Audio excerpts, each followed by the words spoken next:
Keynote 3 shall now commence. The speaker is Mr. Nasuno Futoshi, Director General for Industrial Science and Technology Policy and Environmental Bureau at Ministry of Economy, Trade and Industry. Mr. Nasuno, please. 皆さん、こんにちは。経済産業省の産業技術環境局長を務めております、那須野でございます。よろしくお願いいたします。今日はA Way to Steadily Achieve Carbon Neutrality ということで、トランジションファイナンスを中心にですね、カーボンニュートラルに向けての経済産業省の取り組みをご紹介したいというふうに思います。よろしくお願いします。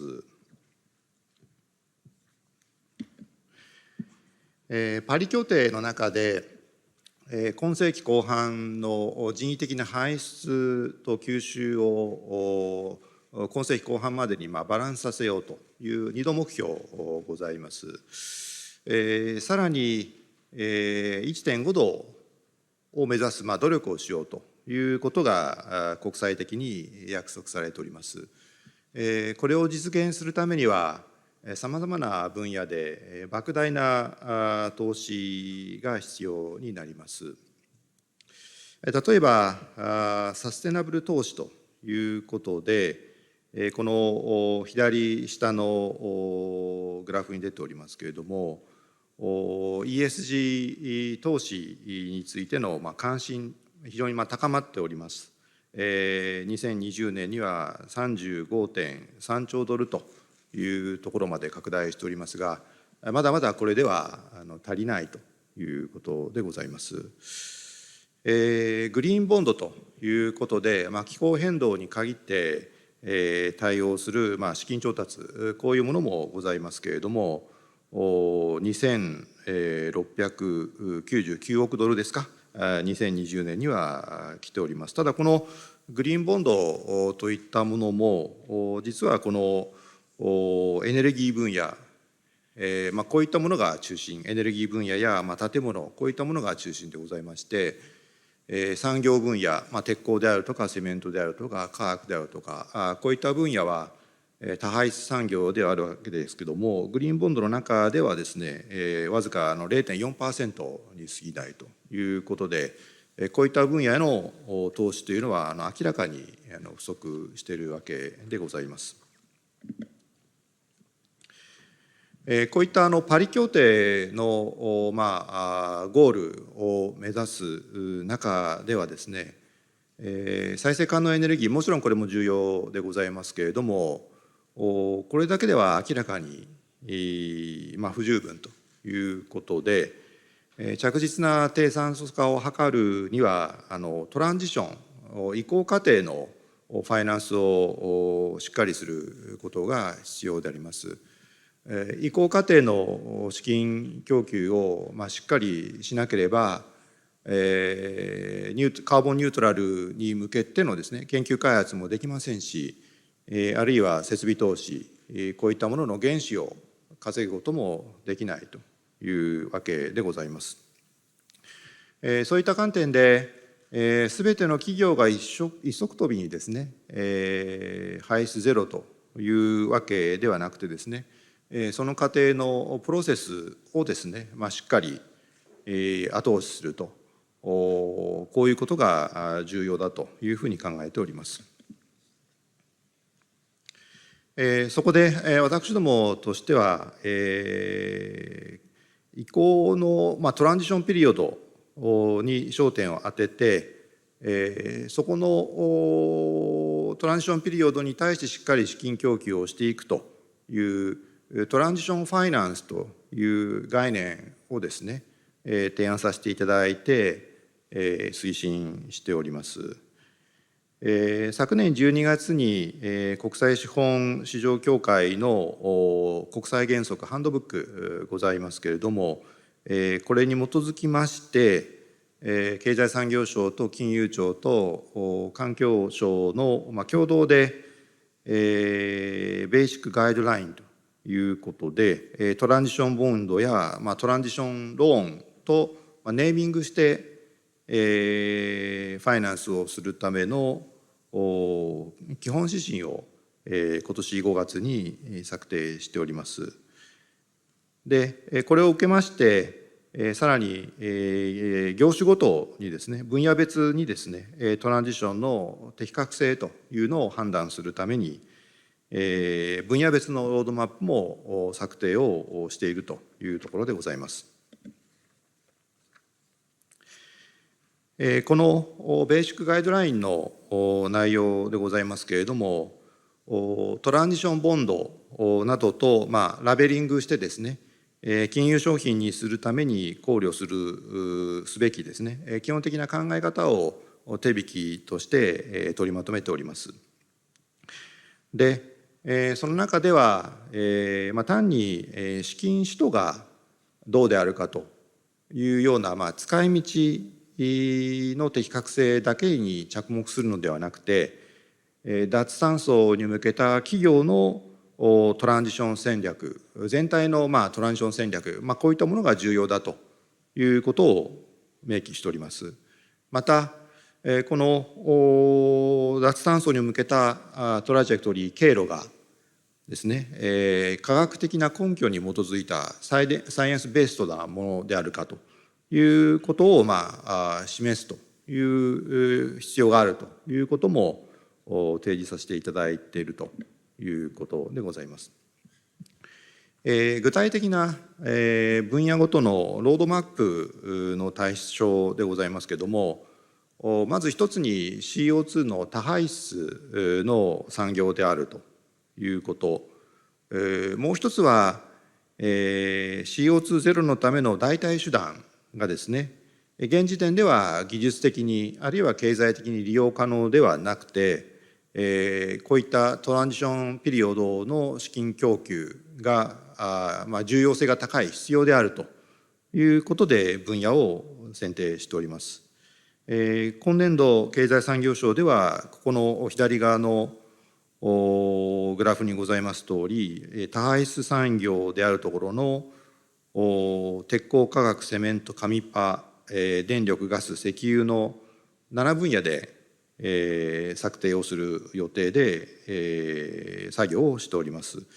すでに右下にございます運輸部門の船舶についてはロードマップを策定して実行に移しているというところでございます。で、この分野別のロードマップの位置づけですけれども、先ほどご紹介した基本指針ベーシックガイドラインの参照部分アネックスとしてそれぞれの企業のトランジション戦略の適格性を判断するためのマテリアルとして位置づけております。で、具体的には2050年のカーボンニュートラル実現に向けた技術ロードマップとしてですね、排出経路を提示したいということでございます。7分野作るというふうに申し上げましたけれども、現在先行して進んでいるのが鉄鋼分野ですね。水素還元であるとかさまざまな研究開発グリーンイノベーション基金でやってるわけですけれども、こういったものも踏まえながらロードマップを策定中ということでございます。このロードマップを策定してどのようにこれを使うのかというところでモデル事業も実施しております。経済産業省ではトランジションファイナンスを進めるために基本指針とロードマップに適合した案件をモデル事業として認定しております。で、このモデル事業については外部評価コストの9割を助成するということで予算を計上しております。こういったトランジションファイナンスについての企業の関心がどの程度のものかということについてもアンケートを取っておりますのでご紹介したいと思います。まず事業会社側の関心でございます。トランジションファイナンスへの関心ありと答えた企業は半分以上ということで高い関心が示されているということです。特に多排出産業で、こういったものへの関心が強いということでございます。もう一つは金融機関側の関心ということで、我が国の中央と地方の投資家の約7割がトランジションボンドを ESG 投資の対象として考えているということでございます。で、これまでトランジション、私どもの助成しているトランジションファイナンス3件あるんですけれども、例えば最初でやった日本郵船向けにですね、トランジションボンドとして、LNG などで動く船などの、投資なんですけども、こういったもので200億円を調達したというのがあるんですけれども、需要としてはその10倍の引き合いがあったということで、非常に金融機関側ではですね、こういったトランジションファイナンスについての関心が高いということだろうかと思います。最後にですね、今日はトランジションファイナンスを中心に私どもがやっている施策をご紹介させていただきました。今日話をしたのはですね、最初のクライメートイノベーションファイナンス推進事業ということですけども、このほか2つ目の利子補給事業ですね、政党議員などから融資を受けるときの利子補給、それから3つ目に書いてあるのがリース保険ですね。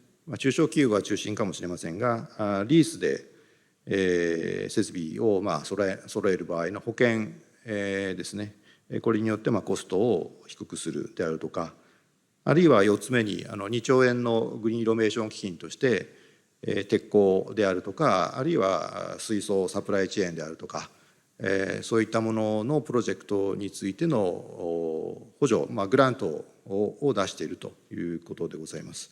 グリーンイノベーション基金については2兆円の予算をお預かりしておりますけれども、すでに8000億円分の融資事業をですね決定しているということでございます。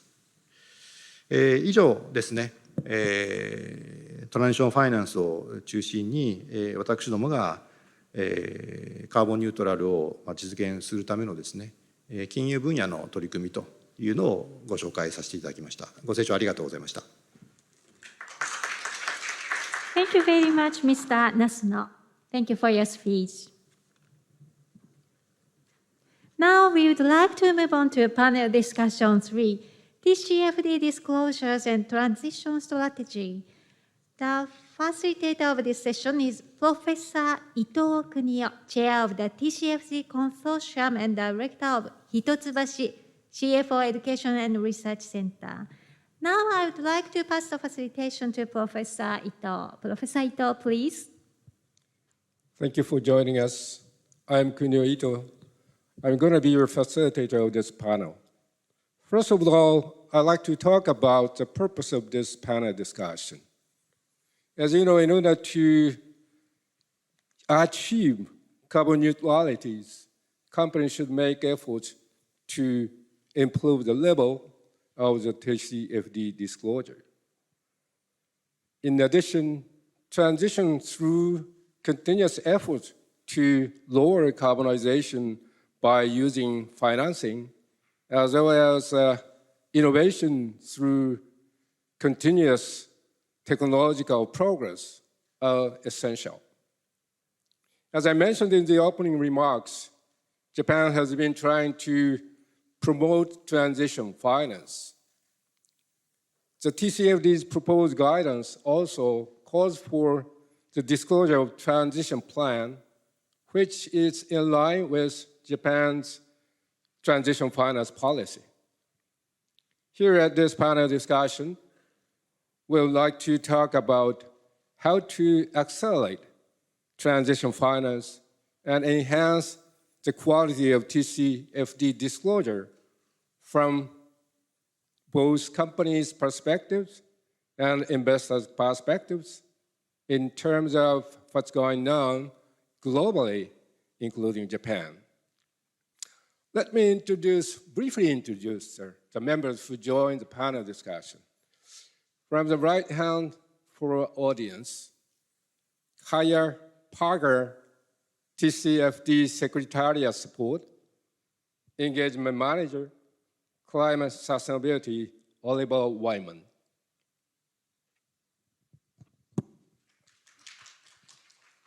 Hello, everyone. Michio Tarakami, Executive Officer, Idemitsu Kosan.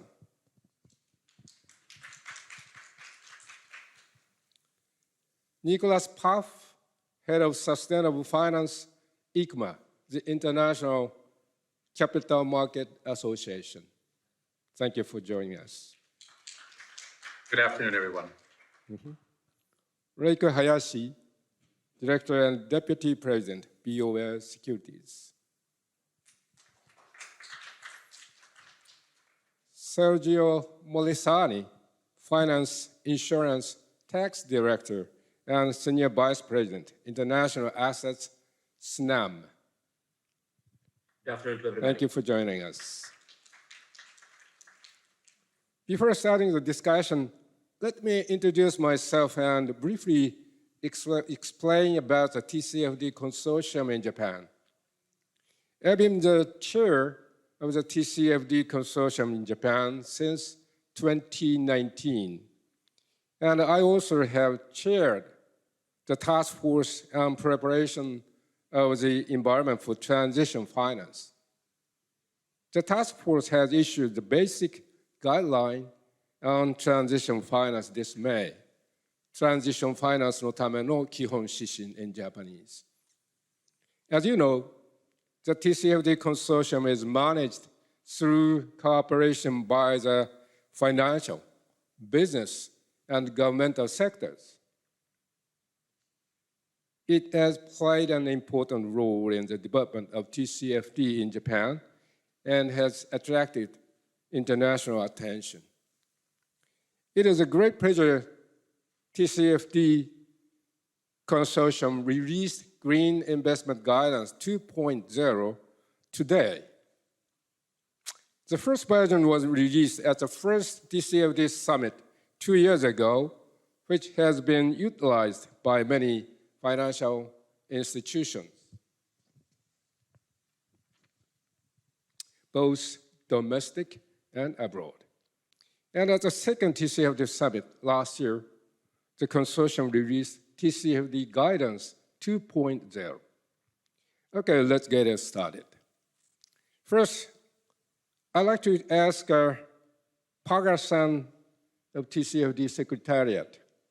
Japan has been making efforts to promote transition finance, as well as climate-related disclosure based upon TCFD. These days, the number of cases which utilize the framework for transition finance are gradually increasing in Japan. TCFD released for consultation a proposed guidance on climate-related metrics, targets, and transition plans, and also calls for the disclosure of transition plans, as I said earlier, which seem to be in line with Japan's transition finance policy. Could you provide us with relevant information about that, Paga-san? It would be my pleasure. And firstly, thank you for having me. It's really exciting to hear all the work that you're working on transition finance. And I'm really glad to be speaking to additional TCFD guidance on transition plans. So specifically, as you've mentioned, TCFD has issued a proposed guidance on metrics, targets, and transition plans in June this year. It was published for consultation. We received a lot of responses, and the feedback truly was an astounding support for additional guidance on transition plan. So the world is really seeing value in having additional guidance on transition plans for preparers to disclose details on transition plans and for users to leverage that information when making financial decisions. We will be publishing a final guidance on metrics, targets, and transition plans in October 14th, so in 9 days. You'll get to see also the results of the consultation, the support we received on transition plans. So please look out for that. I'm looking forward to hearing your thoughts on it once it's published. But let's turn to my first slide, just providing you a little bit of an overview of what is the final outcome on transition plans coming from TCFD. So the task force has recognized that an organization's transition plan is actually one component of its broader strategy pillar. As you all know, TCFD is built out of the 4 strategies, 4 pillars: governance, strategy, risk management, and metrics and targets. And transition plan is a component of that strategy pillar, as it addresses its climate-related risks and opportunities, and it already implicitly covers key aspects of this transition plan. However, as there's increasing focus on such plans, as already discussed today, the task force determined the explicit guidance may be really useful. As you see on the left-hand side of the slide in front of you, a climate strategy is built out of actually 2 parts. It's built out of a transition plan and adaptation plan. At this point, TCFD is focusing on guidance on the transition plan. Additional guidance, of course, would be valuable on the adaptation plan, and we'll look at that in the future. Now, the way the task force defined the transition plan is that a transition plan is an aspect of an organization's overall business strategy that lays out a set of targets and actions supporting its transition towards a low-carbon economy, including actions such as reducing its GHG emissions. As you may know, many organizations are making GHG emissions reductions commitments or are domiciled in jurisdictions that have done so. In fact, a recent study found that over 60% of countries and nearly 10% of states and regions in the largest emitting countries have committed to net zero. And out of the 2,000 largest public companies, over 20% have net zero commitments. It's already been mentioned the importance and the interest that users have for transition plans, as they're seeking to verify the credibility of organizations' commitments related to climate change. Users are particularly interested in information on how organizations will adjust their strategies or business models, including the specific actions they will take to reduce risks and increase opportunities as they transition to a low-carbon economy. A specific type of transition planning that really has gained attention recently focuses on achieving a net zero target. We've all probably read the IPCC's latest report and the importance that the GHG emissions need to decline by about 45% by 2030 and then reach net zero by 2050 in order to achieve 1.5 degrees temperature target. So, the importance of a transition plan and helping companies get to that net zero by 2050 and helping all of us get to a 1.5 degree temperature target is really increasing. Now, one last piece I wanted to share with you is the right-hand side. So TCFD has provided more guidance on exactly what a disclosure of a transition plan should have. What are some of the fundamental principles so that the disclosure is effective and that the users, i.e. investors, lenders, underwriters, can make informed decisions using this transition plan feedback. So firstly, it should be aligned with strategy. So a company's broader strategy should really be aligned with the transition plans, actions, and how it intends to address climate-related risks and opportunities. It should be anchored in quantitative elements, including climate-related metrics and targets. A lot of you have heard previously about the metrics, climate-related metrics and targets that TCFD has also published today. That should be the basis of a transition plan. How you intend to communicate GHG emissions, how you intend to communicate your reduction in physical risk, your capital allocation, and so forth. It should be subject to effective governance process. So it should describe what is the approval process and oversight and accountability as part of a transition plan. It should have actionable specific initiatives that are credible so that the users can truly test its credibility. Ideally, the plan should describe, organizations' current capabilities, technologies, transition pathways, financial plan. It should be periodically reviewed and updated and reported annually to stakeholders, including any reporting of progress against the transition plan and which parts were not achieved. This is just a a high-level overview of some guidance from TCFD. We hope that this will help preparers deliver better disclosure on transition plans and for users to really receive more comparable, standardized information on transition plans to make better investment, lending, underwriting decisions going forward. Thank you. Thank you, Pagar-san. As you said, the TCFD will release the final version October 14th. I'm wondering if the slide you showed us today would be your insider information? You are getting a preview, indeed. We, thought that as it's 9 days away and it's such an important conference that it is worth to share a little bit of insider information. Okay, we really Thanks for calling me out. Yeah. Okay. Next, I'd like to get some comments from Nicholas Paffson from ICMA's standpoint. How do you see the inclusion of transition plan to companies' climate-related disclosure as indicated in the TCFD implementation guidance? How do you think about that? Thank you very much. And let me start by also saying what a pleasure it is to be here with you this afternoon in Japan, even if remotely. I'm the head of sustainable finance at ICMA and a member of its executive committee. I'm also the secretary of the Green and Social Bond Principles and a member of the European Commission's Platform on Sustainable Finance.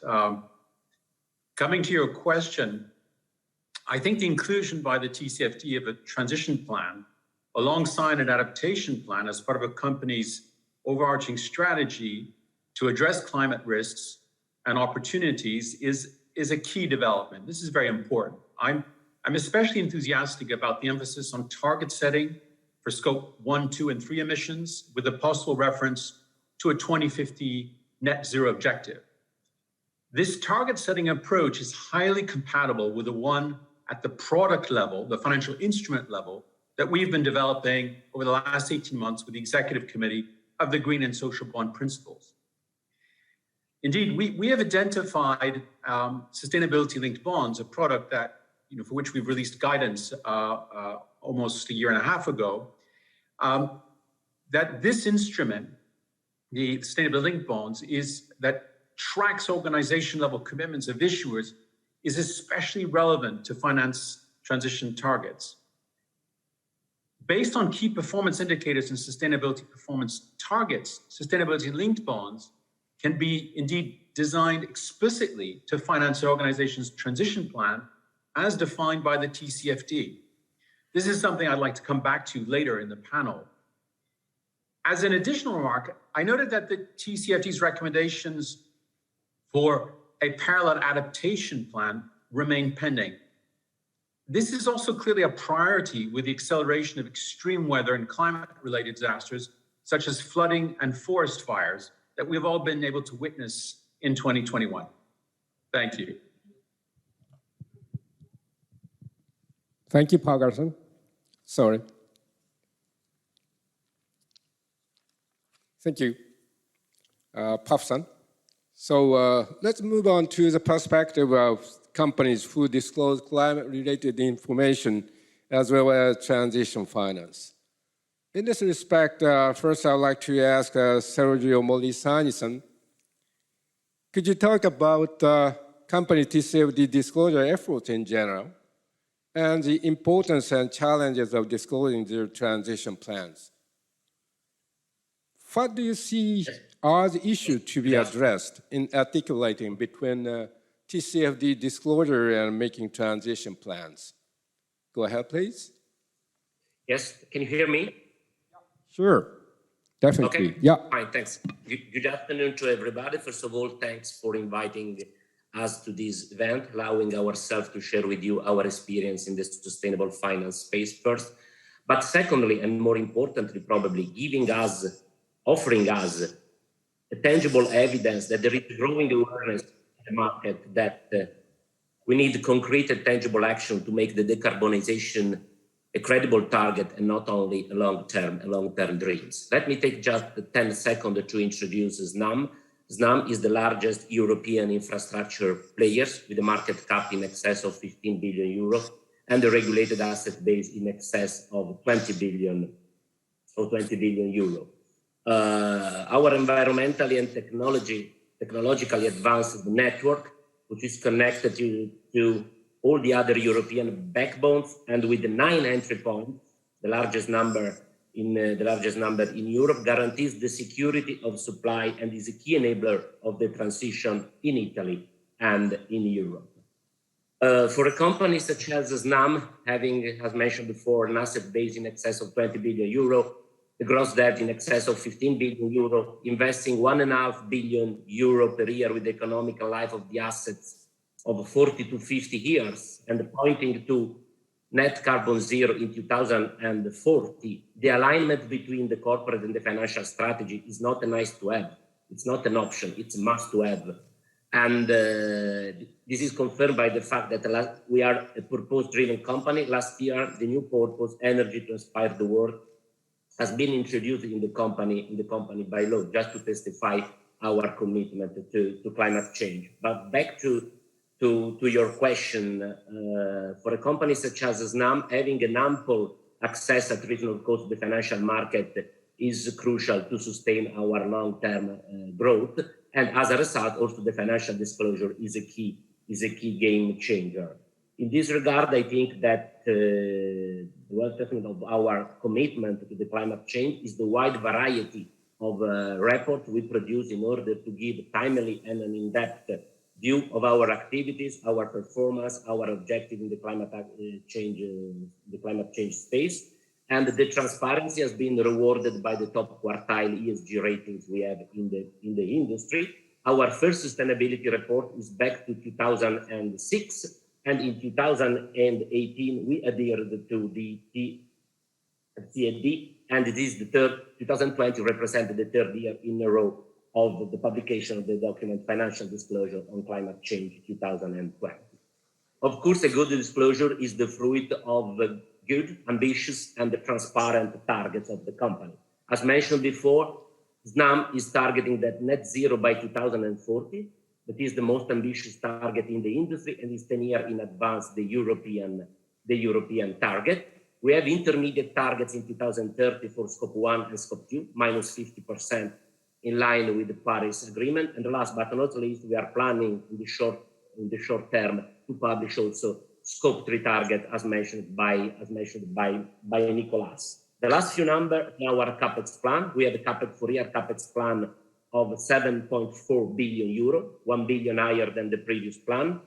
0.7 billion euro, 2 times the amount of the last plan, are dedicated to energy transition business, such as hydrogen, biomethane, energy efficiency, and sustainable mobility. And 50% of the plan it's dedicated to hydrogen-ready infrastructure. What does it mean? It means replacement of existing assets and development of a new asset in line with hydrogen-ready standard that, as you know, it's perfectly consistent with European taxonomy, and we have, roughly speaking, 40 to 50% of our CapEx plan taxonomy aligned. I hope I have addressed your question. Okay, thank you, Mr. Hansen. Next question goes to Terakami-san of Idemitsu. Could you talk about TCFD disclosure efforts at your company, and especially the importance and challenges of disclosing your company's transition plans? このような場をいただきまして、今日はありがとうございます。まずちょっと出光興産のですね、紹介をさせていただきたいなと思います。出光グループは燃料油、化学製品、高機能材料、そして電力再生可能エネルギー、資源といった事業をグローバルに展開をしております。拠点としましては約200社ございますけれども、日本と海外で約半数ずつの拠点がグループ会社がございます。当社の企業理念なんですけれども、真に働くになります。国、地域社会、そこに働く人々を思い、考え抜き、働き抜いているかということをですね、常に考えながら不可能を可能にするという強い気持ちで取り組んでおります。2050年、当社はカーボンニュートラル実現、さらにですね、循環型社会の実現を支えるエネルギーマテリアルの提供を通じて貢献をしてまいりたいと思っております。私は地域創生事業室とサステナビリティ戦略室を担当しておりますけれども、サステナビリティ戦略室というのはですね、やはりいかなる環境変化においてもサステナブルな企業であり続けるということのために、社会の新しい変化を想定して ESG における社会の期待ですとか要望といったものと経営戦略をつなげていくことが役割になります。地域創生事業室というのは、地域の人口減少対策と基幹産業創出が最大のテーマとなります。未来を見据えて分散型エネルギーでインフラを支えて DX 支援で運営する地域づくりを目指しております。TCFD の開示についての努力というところなんですけれども、当社では2018年にサステナビリティ戦略室を発足しまして、ESG 課題について果敢に取り組んでまいりました。その後、国連グローバルコンパクトへの加入ですとか TCFD 宣言への署名、また各種、研究会への参加ですとか、あとはステークホルダーの皆様とですね、エンゲージメントを深める機会を作るなど、いろんなESG の取り組みと合わせて情報開示を積極的に行ってまいりました。TCFD 開示にあたりましては、パリ協定の目標期限である2050年をまでの事業戦略をですね、事業環境シナリオとして複数描きました。IEA などの複数の外部機関の予測を参考にしまして、アジア太平洋地域における石油需要が増大するケースから、パリ協定の目標達成に向けて脱炭素化が進みまして、劇的に需要が減少するケースまで4つのシナリオを当社では想定をしました。で、当社の中ではその中でも、より脱炭素が進む、すいません、脱炭素が進むエネルギー業界にとっては厳しいシナリオをもとに気候変動を伴うリスクと機会を整理し情報開示をいたしました。トランジション開示についてなんですけれども、エネルギーセクターにとっては開示そのものが脱炭素社会への挑戦を示すことになりますので、高い重要性があります。開示を通して株主様ですとか金融機関、また投資家の方とエンゲージメントを深めることで理解促進を図るということとともにですね、サプライチェーン全体として脱炭素社会の取り組みの加速につなげていくということが重要だと考えています。脱炭素化社会ですけれども、国のエネルギー政策やエネルギー転換と合わせまして地域や人々の生活形態の変革でございますので、エネルギー企業としてはここにですね、責務でしたりとか存在意義があると考えております。当社グループでは石油開発から生成、備蓄、流通、販売まで一貫して手掛けておりまして、国内では燃料油供給拠点である6300のサービスステーションがございます。一次エネルギーの脱炭素化と合わせまして、サービスステーションを起点として分散型電源、EV、カーシェアリングなど地域経済とか人々の暮らしにつながるような脱炭素の推進につながる貢献をしていきたいと思っております。TCFD 開示の課題としましては、今後脱炭素社会の実現に向けて事業ポートフォリオ転換を図っていく中で、技術進展と合わせて具体的な進捗を示していくということが課題であると考えております。Thank you, Terakami-san.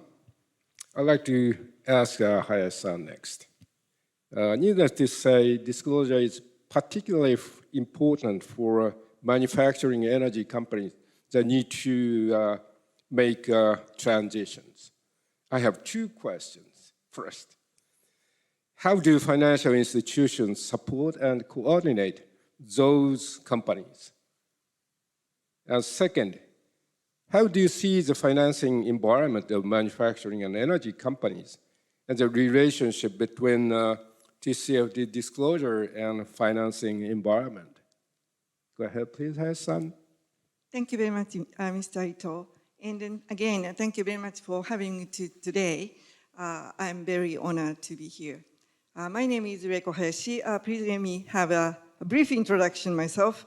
Deputy President of BOBA Securities Japan, securities subsidiary of Bank of America.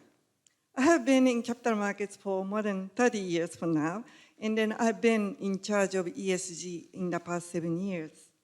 As a part of that, I'm a member of SDGs Council at JSDA, Japan Security Dealers Association, and then also other Japan government working groups such as Task Force for Preparation for the Environment for Transition Finance and Sustainable Finance Expert at FSA. I'm also a board member of ICMA, International Capital Market Association, working together with Nicholas. Hi, Nicholas. And then of which you might know that set voluntary rules for green bonds, or social bond, and transition finance handbook. Considering today's event theme, I'd like to share some of the highlights from the report that FSA expert panel released in June. That report not only emphasized the importance of transition finance, but it also mentioned that transition strategy of corporates which use transition finance should be credible, meaning non-greenwashing, and they should be based on science ground such as IEA's sustainable finance scenario, sustainable development scenario, and industry roadmaps. Also, the report encouraged corporates to advance disclosure to be compliant with international framework, such as TCFD. And what can financial institutions support those transitions? As discussed by other panelists today, transition bond or transition finance are essential across the globe for companies that are aiming to achieve carbon neutrality. This is very true for not only Japan, but also Asian countries, which are heavily reliant on fossil fuel energy. For financial institutions, including Bank of America, it is our fiduciary responsibility to work together and support our clients' transition. Our company has been leading this initiative, including commitment to achieve carbon net zero by 2050, and then also we are looking at around $1 trillion of financing for environmental efforts, as well as $0.5 for other sustainable efforts in the coming 10 years. So we are truly committed to sustainable finance and transition. For example, as for SNAM, that is one of our most important clients, as Mr. Morisani explained, they have been working so hard to be a leader in the energy sector transition. Bank of America has been supporting SNAM with their transition journey as financial institutions since early stage. For example, we are structuring agent of their climate action bond framework in 2019, and then also transition bond framework in 2020. Mr. Morisani will touch upon in details afterwards, so I'll stop here. So those transactions set a role model for their peers in the industry. We think financial institutions like us have a role to play to ensure those frameworks and KPIs are clear and comply with the latest bond principles, working together with clients. Thank you, Mr. Ito. Back to you. Thank you, Harry-san. Let's move on to the second round of this panel discussion. I'd like to ask Paga-san of TCFD. One thing everyone seems to want to talk about is possibility that climate-related disclosure may help facilitate fundraising and increase market evaluation. Could you provide us with your vision as a TCFD Secretariat? Yes, be my pleasure. Absolutely, that is the plan, right? Climate-related disclosures have already been a part of how users are making financial decisions, investors, lenders, underwriters. Transition plan should just be that new added component and should really be a part of every financial decision going forward, both because it considers how a company is going to mitigate climate-related risks, but also how it's going to maximize climate-related opportunities. And the idea is that transition plan, including metrics, including targets, including interim targets, and credible action plans, is really that input on which we look at the future performance and position of a company. And maybe just for a second, I'll put my other hat on as a climate and sustainability lead at Oliver Wyman, a consulting firm. I've actually been supporting clients, financial institutions in their climate scenario analysis. And they use climate scenario analysis to look at a market evaluation of a company looking forward in 5 years, in 10 years, in 20 years, based on climate. And the way they've been doing it is they do it as an outside-in view of how a company is going to evolve. They make assumptions of what they're going to do, let's say, with their oil and gas assets, how much will they invest into renewables. However, if the companies, the financial institutions actually had information from the preparers who said, this is what's going to happen with my assets, this is how much I intend to invest into renewables, this is how much I intend to invest dealing with my stranded assets, this is how I'm going to build up my infrastructure to adapt to climate. This would give the preparers a chance to lead the conversation as well, to share their plans and to actually have a say in how that market evaluation is happening. So what I'm saying is, in a way, the market evaluations, at least within a lot of private equity firms and banks and asset managers and asset owners, already incorporate climate scenario analysis in that consideration. Now we're just giving preparers a chance to provide what they believe are the business models and assumptions for the users to have more information to make that informed decision of how a company's financial performance and position is going to evolve going forward. So I'm looking forward to seeing more data being available in the market, and that fund procurement and market evaluation to really be based on more credible data.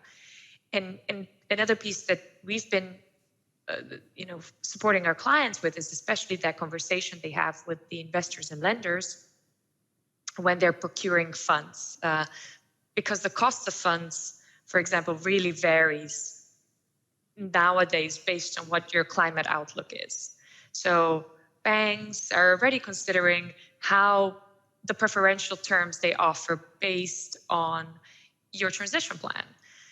So again, it is in the company's best interest to work on that discussion, to engage with the financial institutions and explain their work on transition plans, their thoughts on actions and targets, and have a chance to procure good funds that will support their transitions. For example, such as the Transition Finance Initiative that you are all driving, which is just an amazing, amazing initiative. Thank you. Thank you. Next, I'd like to ask Pop-san.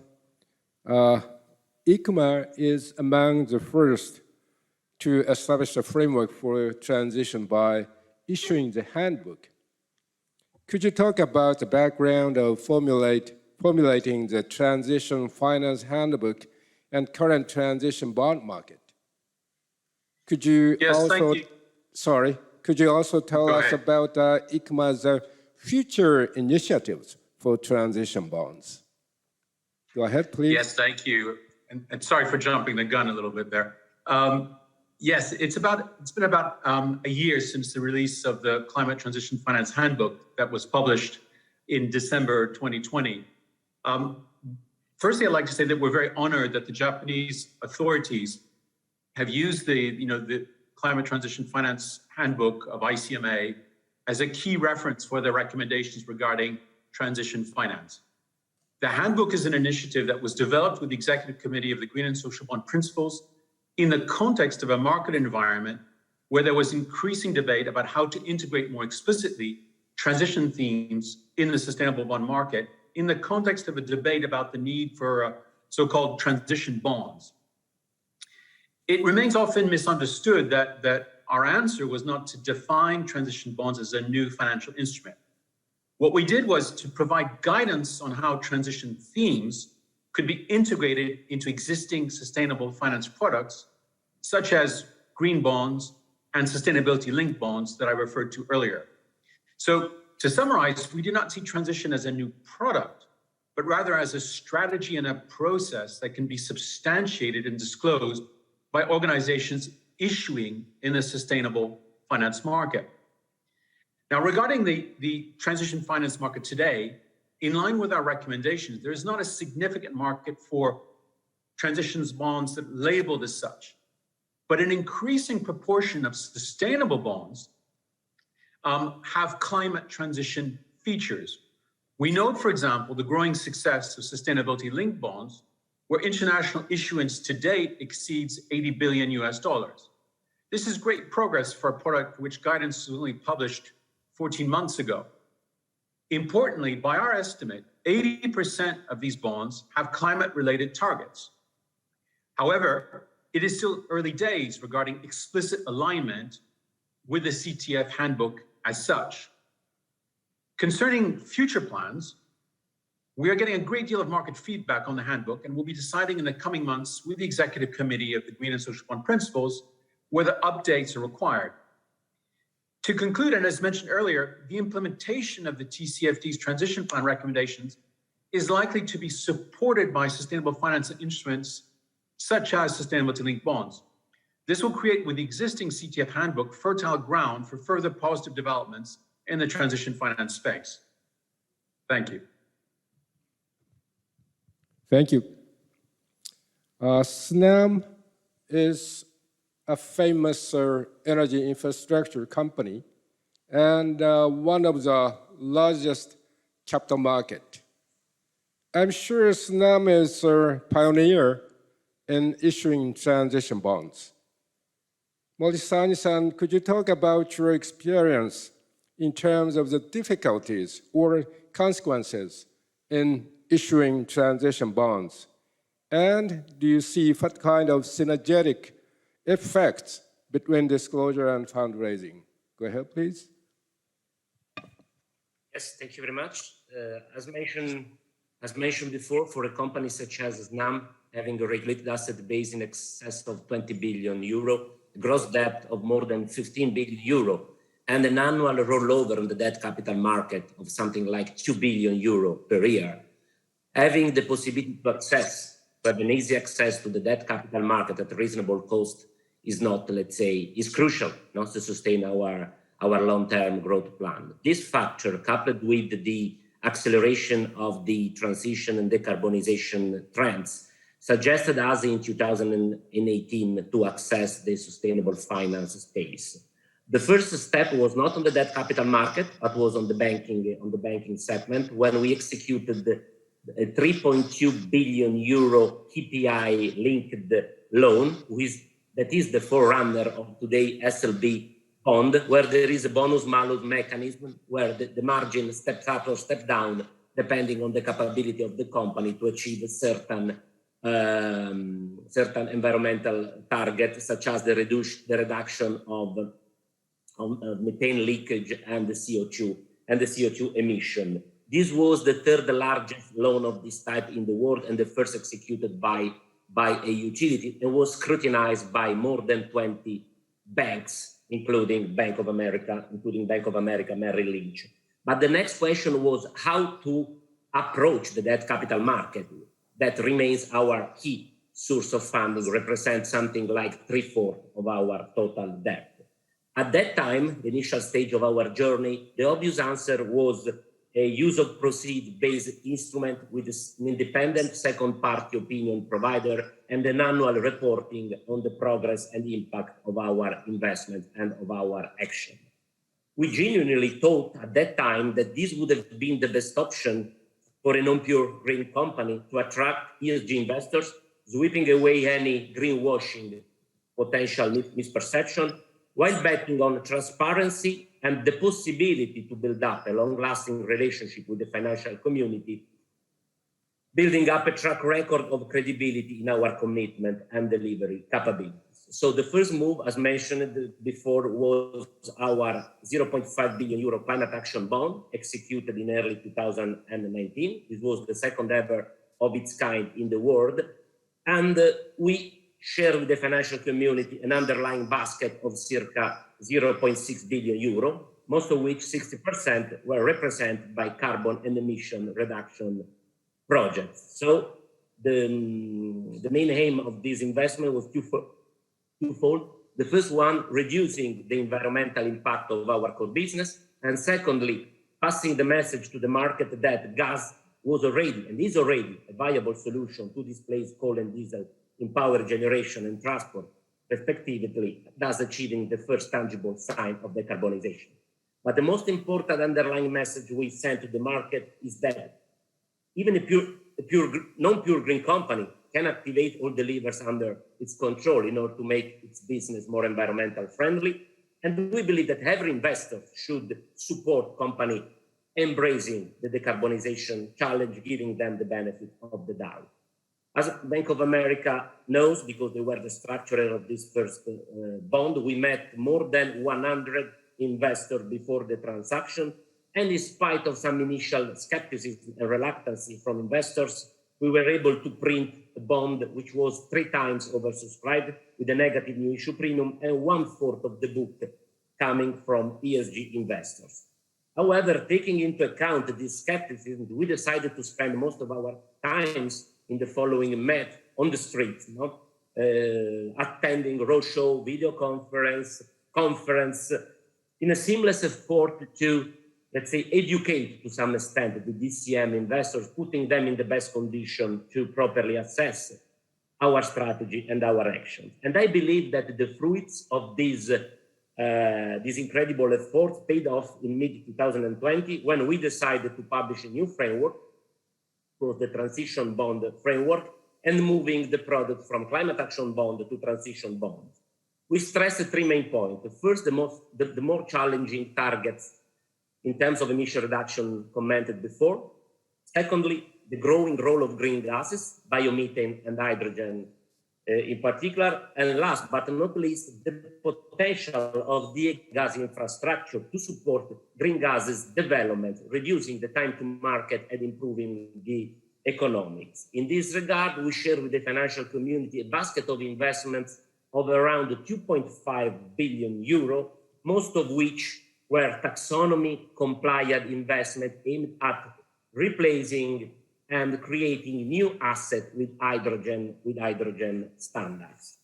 The number speaks for themselves with regard to the success of this bond, because in June 2020, we were the second ever transition bond issuer, and in less than 12 months, we printed 2.3 billion euro of transition bonds, which were typically 3 to 5 times oversubscribed, with 0 to negative new issue premium, and where the portion of ESG investors reached from the 20% of the first climate action bond to 3/4 of our book. And today, our sustainable finance is 60% of the total funding, achieving 3 years in advance the target shared with the financial community. But I think that number is not everything. I don't want to bother you with all the, let's say, association we are part of, but I think that 2 key achievements are worth to be stressed. The first one is the work concluded in December 2020 with ICMA.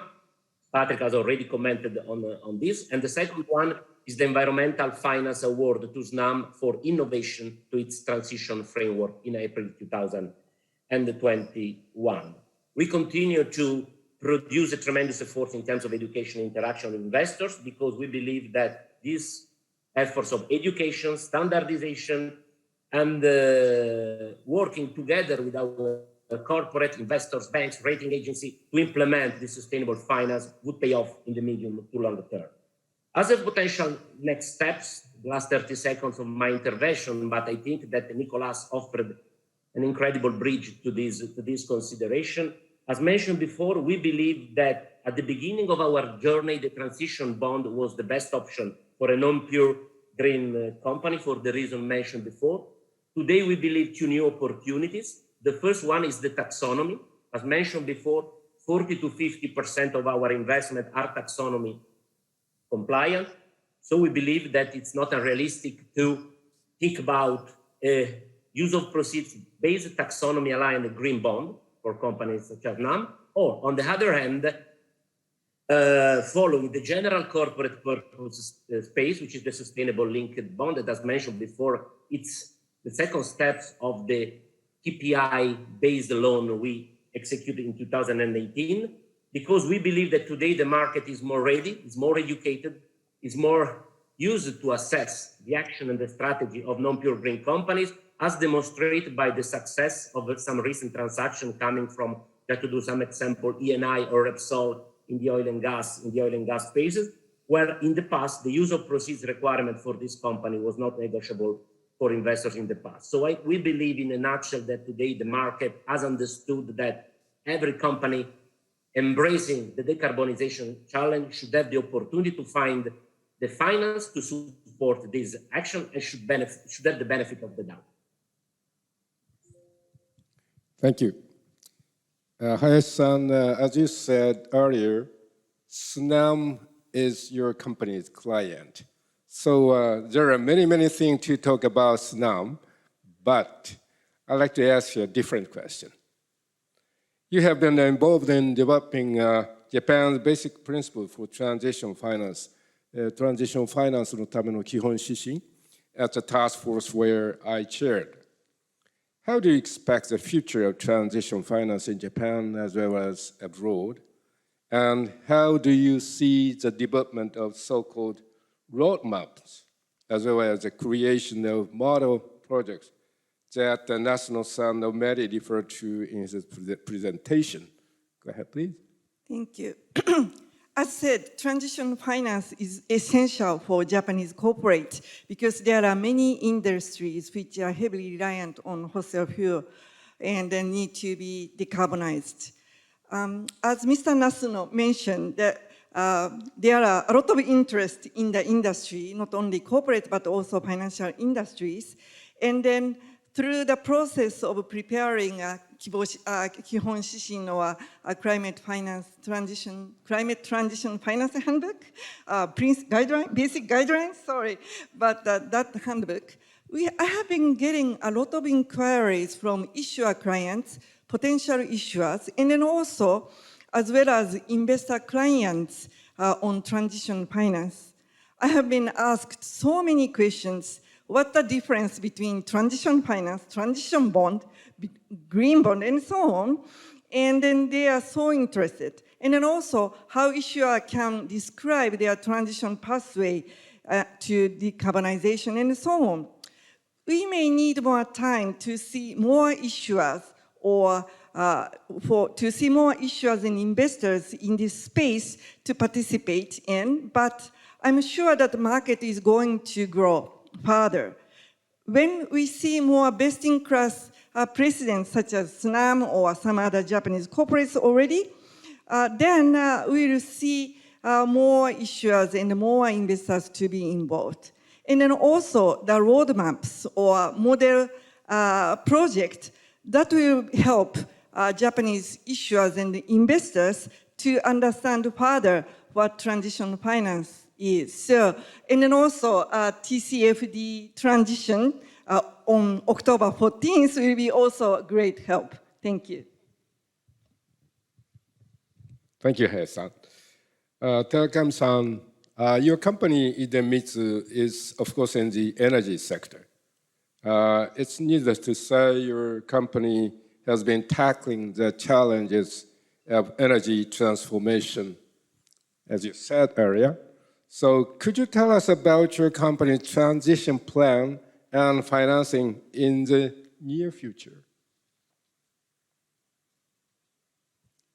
はい。今回はこの TCFD サミットに参加してとても良かったので大変勉強になりました。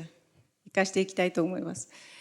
私たちの少しちょっと一端をですねご紹介したいと思いますけれども、当社は2050年カーボンニュートラル実現に向けてまた2030年ビジョンをですね責任ある変革者として掲げております。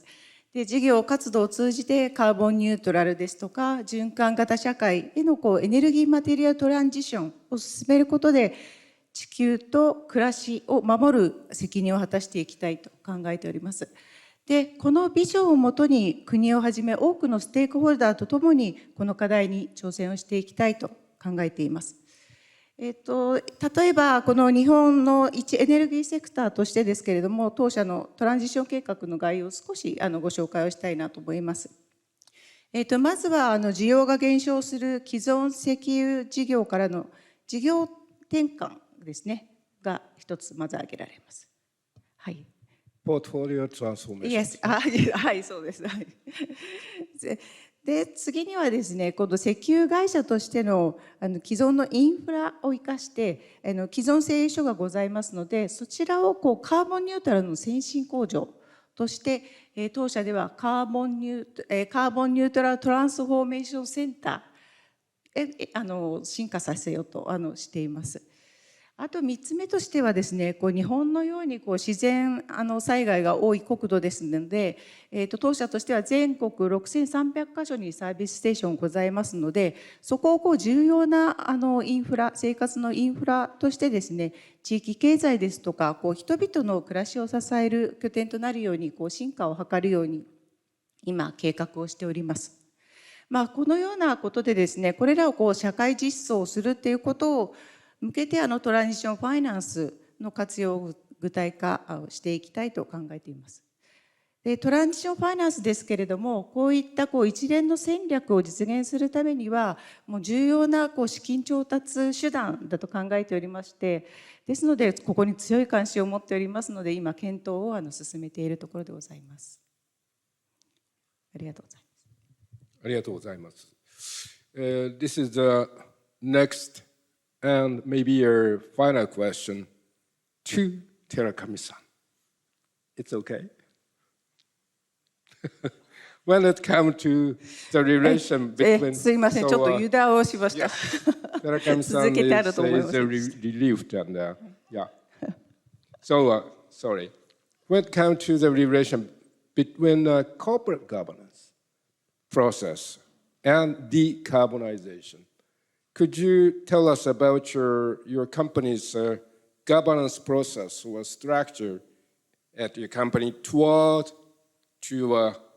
carbon neutrality? Could you talk about corporate governance in terms of transition finance? はい。2030年ビジョンですとかカーボンニュートラルを実現するために機能として専門の部署をいくつも立ち上げました。まずサステナビリティ戦略室であったりとか、あと技術CNX というのはカーボンニュートラルトランスフォーメーションの略なんですけれども、技術 CNX 戦略部ですとか、あとは先ほど地域のと申し上げましたけれども、地方創生事業室であったりとか、あとはデジタルですね。デジタル当社では DTK 推進部と言っていますけれども、DTK 推進部などのそういった専門の部署をまず新設をしまして、このトランジション計画の実現に向けた体制を強化をまずしました。で、その次にこの各種案件につきましては、社内で構成された役員の委員会があるんですけれども、経営委員会と言いまして、その経営委員会で議論を経て、で次に取締役会で決定をして、ただ決定をするだけではなくて継続的であったりとか、やっぱりモニタリングをですね、そこですることによって、この全社全体でゴールを共有するプロセスっていうのを明確にしたガバナンス体制っていうのをとって、それでカーボンニュートラル実現に向けた実現をですね図っていきたいという、こういった体制をとっております。Thank you. I'm afraid time is up.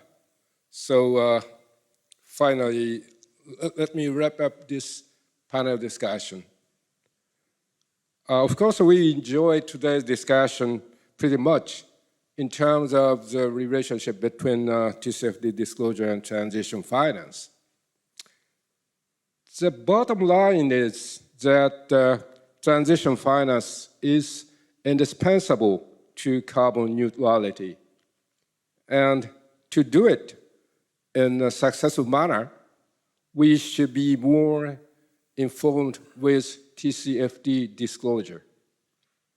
I'm sure we got deeper insight into how to implement to accelerate virtuous cycle between the pathway to carbon neutrality and transition finance through enhanced climate-related disclosure based upon TCFD. I'd like to say thank you to all the panelists. I appreciate your contribution. Thank you. Thank you, Professor Ito and the panelists. Thank you very much. Thank you very much. Now, Thank you for after having us. 3 minutes break, Keynote 4 and the panel discussion 4 will start. Participants online, please go back to the timeline and join the next session, Keynote 4 and the panel discussion 4.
The Keynote 4 will now commence. Mr. Takashima Makoto, Chairman of Japanese Bankers Association and President and CEO of Sumitomo Mitsui Banking Corporation, will give a speech.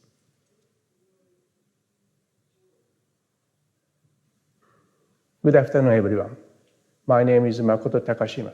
I am Chairman of the Japanese Bankers Association and President and CEO of SMBC. I am delighted to have this opportunity to speak to you today. In the 2 years since the first TCFD Summit in October 2019, it is clear that global momentum towards the achievement of a net zero world has accelerated considerably. This is reflected both in the growing importance sophistication, and expectations of climate-related disclosures.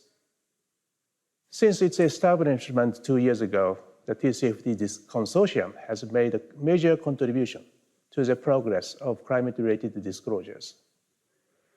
Reflecting this, over the same period, the number of Japanese companies declaring their support for TCFD have doubled, making it the largest single nation contingent in the world. By way of example, if I may say a word about my own bank, SMBC is making progress on developing its TCFD-related disclosures since its announcement of support in 2017. In our latest TCFD report published this summer, we committed to achieving net zero in our financed emissions by 2050. In addition, we also disclose the results of our fiscal risks analysis, now on a global basis, and our transition risk analysis based on the NGFS Net Zero 2050 scenario. Furthermore, under our roadmap addressing climate change published this year, we are accelerating the introduction of practical measures, such as calculating our financed emissions and setting targets for their reduction. We all know that the achievement of a carbon neutral world is going to be a huge task. The economy and society need to make major structural changes. But the realization of carbon neutrality is already a global issue that nobody can avoid. Speaking on behalf of the Japanese banking industry, I'd like to express our determination to continue pursuing transition toward a decarbonized society. But the key point here is that our aim is to do this, not simply by divesting from certain businesses or sectors, but rather by active engagement with customers in order to encourage our support of their transition. Our customers making their own disclosures in line with TCFD recommendations is the foundation of such engagement. By understanding their detailed plans for transition, KPIs, and emissions targets, and building a shared understanding of what transition involves, banks can contribute by engaging effectively with their customers to assist with their transition. This will require access to relevant information, such as customers' transition strategies and emissions data, which is proposed to be included in the TCFD recommendations. We see climate-related information becoming as important as financial information, and therefore, we will continue to encourage our customers to enhance their disclosures in line with the TCFD recommendations. Again, the realization of carbon neutrality is going to be a real challenge, but at the same time, it is essential to achieve sustainable growth throughout the whole economy and society through the process of transformation towards a carbon neutral state. This is what Prime Minister of Japan recently put forward as the government's vision for a virtuous cycle between the economy and the environment as a key pillar of Japan's future growth strategy. The forthcoming G20 summit and the COP26 may mark a major turning point in how the world addresses the question of climate change. I have no hesitation in saying that the Japanese banking industry will make this year a starting point for accelerating its measures to support our customers' efforts towards achieving a decarbonized society, anticipating and preparing to meet the challenge to come. Thank you for your attention, and I wish you a successful outcome for this TCFD Summit. Thank you. Now we would like to move on to panel discussion 4, TCFD disclosures in Trans-Pacific region. The facilitator of this session is Mr. Fujimura Takehiro, General Manager of Corporate Sustainability and CSR Department at Mitsubishi Corporation. Now I'd like to pass the facilitation to Mr. Fujimura. Mr. Fujimura, please. Good afternoon, everybody. Welcome to panel discussion for TCFD disclosures in Trans-Pacific region. Let me start the session by introducing the great panel today. From my side, Ms. Victoria Tan, Executive Director, Head of Group Risk Management and Sustainability Unit at Ayala Corporation, the largest conglomerate in the Philippines. Ms. Tan is joining us through online. Mr. Toshiaki Tanaka, Member of the Board, Senior Managing Executive Officer, Chief Environment and Sustainability Officer, Mitsui O.S.K. Lines, one of the greatest shipping companies in Japan. Ms. Yolanda Chan, Head of Sustainability, Institutional Banking Group at DBS Bank, the Singapore's most reputable leading bank. Ms. Chan is joining us today through online. Mr. Koichiro Oshima, Managing Executive Officer, Head of Financial Solutions Group, MUFG Bank, one of the greatest mega banks in Japan.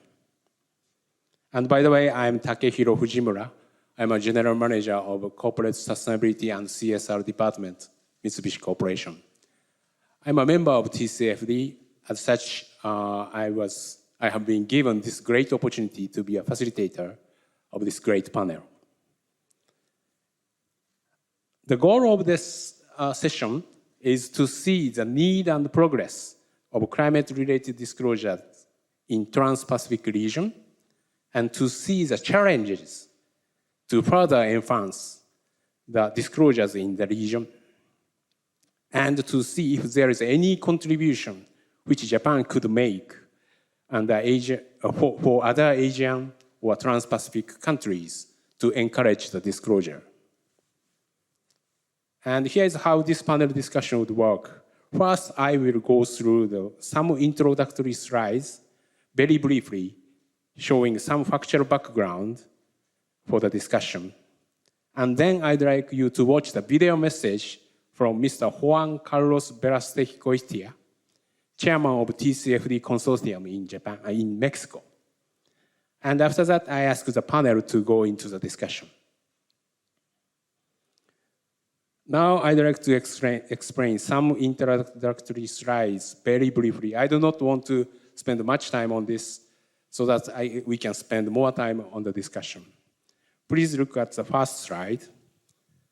The left-hand chart describes the volume of global GHG emissions by region.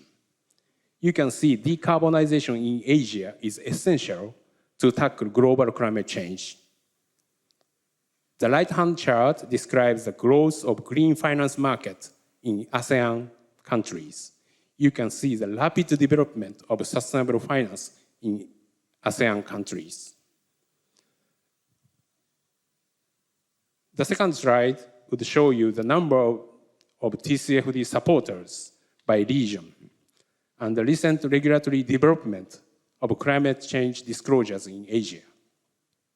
We can see there is a room to further enhance the disclosures in Asia, and there may be a need for assistance or support for Asian companies to implement the climate-related disclosures. Third slide explains TCFD Consortium in Japan. TCFD Consortium was established in May 2019 by a joint effort between private sector and governmental agencies to enhance TCFD disclosures by Japanese companies. And we believe this is one of the key success factors in dramatically increasing the number of TCFD supporters as well as the disclosures. The governmental support includes practical guide for scenario analysis issued by Ministry of the Environment, as described in this page. The last slide is Mitsui O.S.K. Line's transition loan project, a great example of company procuring finance for its transition project by having proper climate-related disclosures in place. I expect that Mr. Tanaka of today's panel will share his experience in this great project in our discussion. Now I'd like you to watch the video message from Mr. Juan Carlos Velasquez, chairman of the recently formed Mexican TCFD consortium. Here is some background. Mr. Nagamura, TCFD member and a member of the Japan's TCFD consortium planning committee, introduced how Japanese private sector and the government sector worked together to promote TCFD disclosures in Japan at the APEC Finance Ministers meeting. The Bank of Mexico showed strong interest in such activities. After some further introduction to Mexico from the three Japanese governmental agencies, METI, FSA, and MOE, and Japanese consortium, the Mexican TCFD consortium has been established. This is, we believe, a great example of cooperation in Trans-Pacific region. With that, please watch the message. Dear colleagues, my name is Juan Carlos Velasquez, chair of the recently created Mexican TCFD Consortium.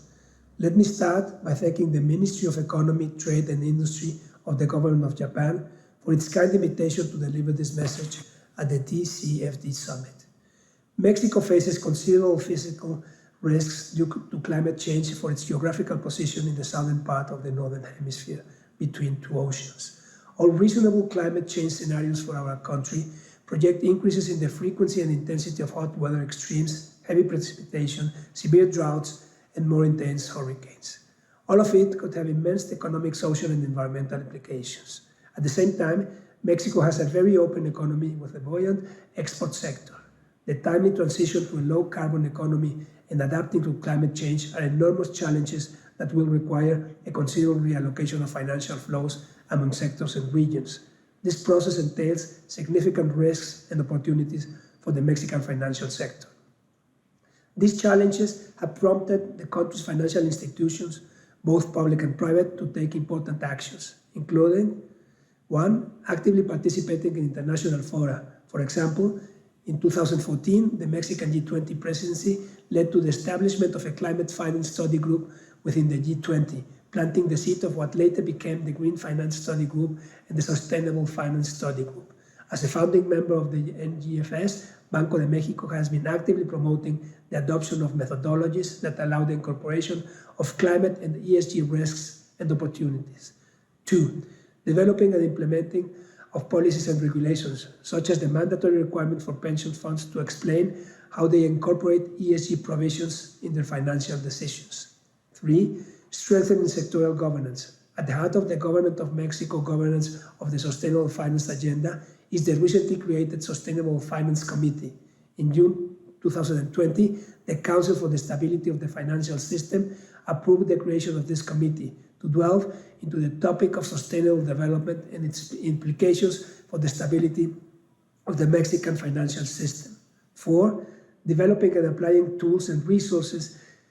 Since 2016, both public and private Mexican financial stakeholders have launched several tools and resources, including protocols and guidelines, such as the Sustainability Protocol launched by the Mexican Banking Association. In 2017, a group of financial institutions developed a drought stress testing tool that assesses how the incorporation of different drought scenarios changes the risk in loan portfolios. 5. Adhering to international principles. Several financial institutions are signatories of the Equator Principles, the Principles for Responsible Banking, the Principles for Responsible Investment, and the Task Force on Climate-Related Financial Disclosures, among many other initiatives. 6. Developing and implementing initiatives in capital markets.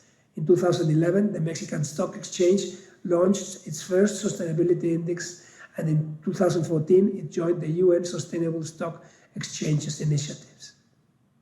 All these actions show the commitment of the Mexican financial authorities and the private sector to promote sustainable finance and the willingness of financial agents in general to incorporate climate change-related considerations into the decision-making and operational processes. Despite all the progress, there are still important gaps that prevent an efficient and effective development of sustainable finance in Mexico. The group that conceived the Mexican TCFD Consortium identified the following key gaps as the ones to be addressed by the consortium. One, the need of domestic platforms that could facilitate efficient capacity building and implementation efforts. Two, the need to develop competencies and homogeneous approaches among trainers and consultants supporting preparers in the region. And three, the need of a platform where corporate players could discuss challenges, approaches, experiences, and best practices with their peers, and where investors and corporates could have a dialogue to understand users' expectations and climate-related information needs.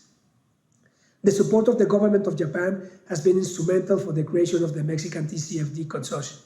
In 2019, at an APEC senior officials meeting, one of the creators of the Mexican TCFD Consortium attended a panel discussion in which Mr. Masaharu Makino of the Japanese Ministry of Finance discussed the implementation of the TCFD in his country.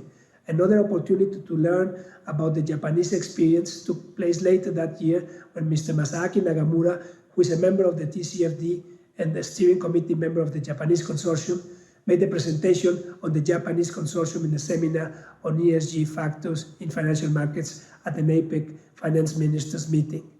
The creators of the Mexican Consortium concluded that the Japanese model could be adapted to Mexico to address the key gaps that they have identified.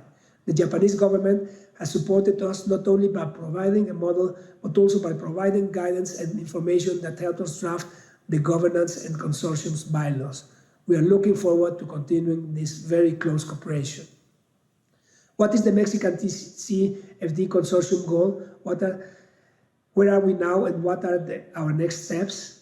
Our goal is to increase disclosure of financial and material ESG risks in Mexico, starting with climate risks, following the recommendations of the TCFD.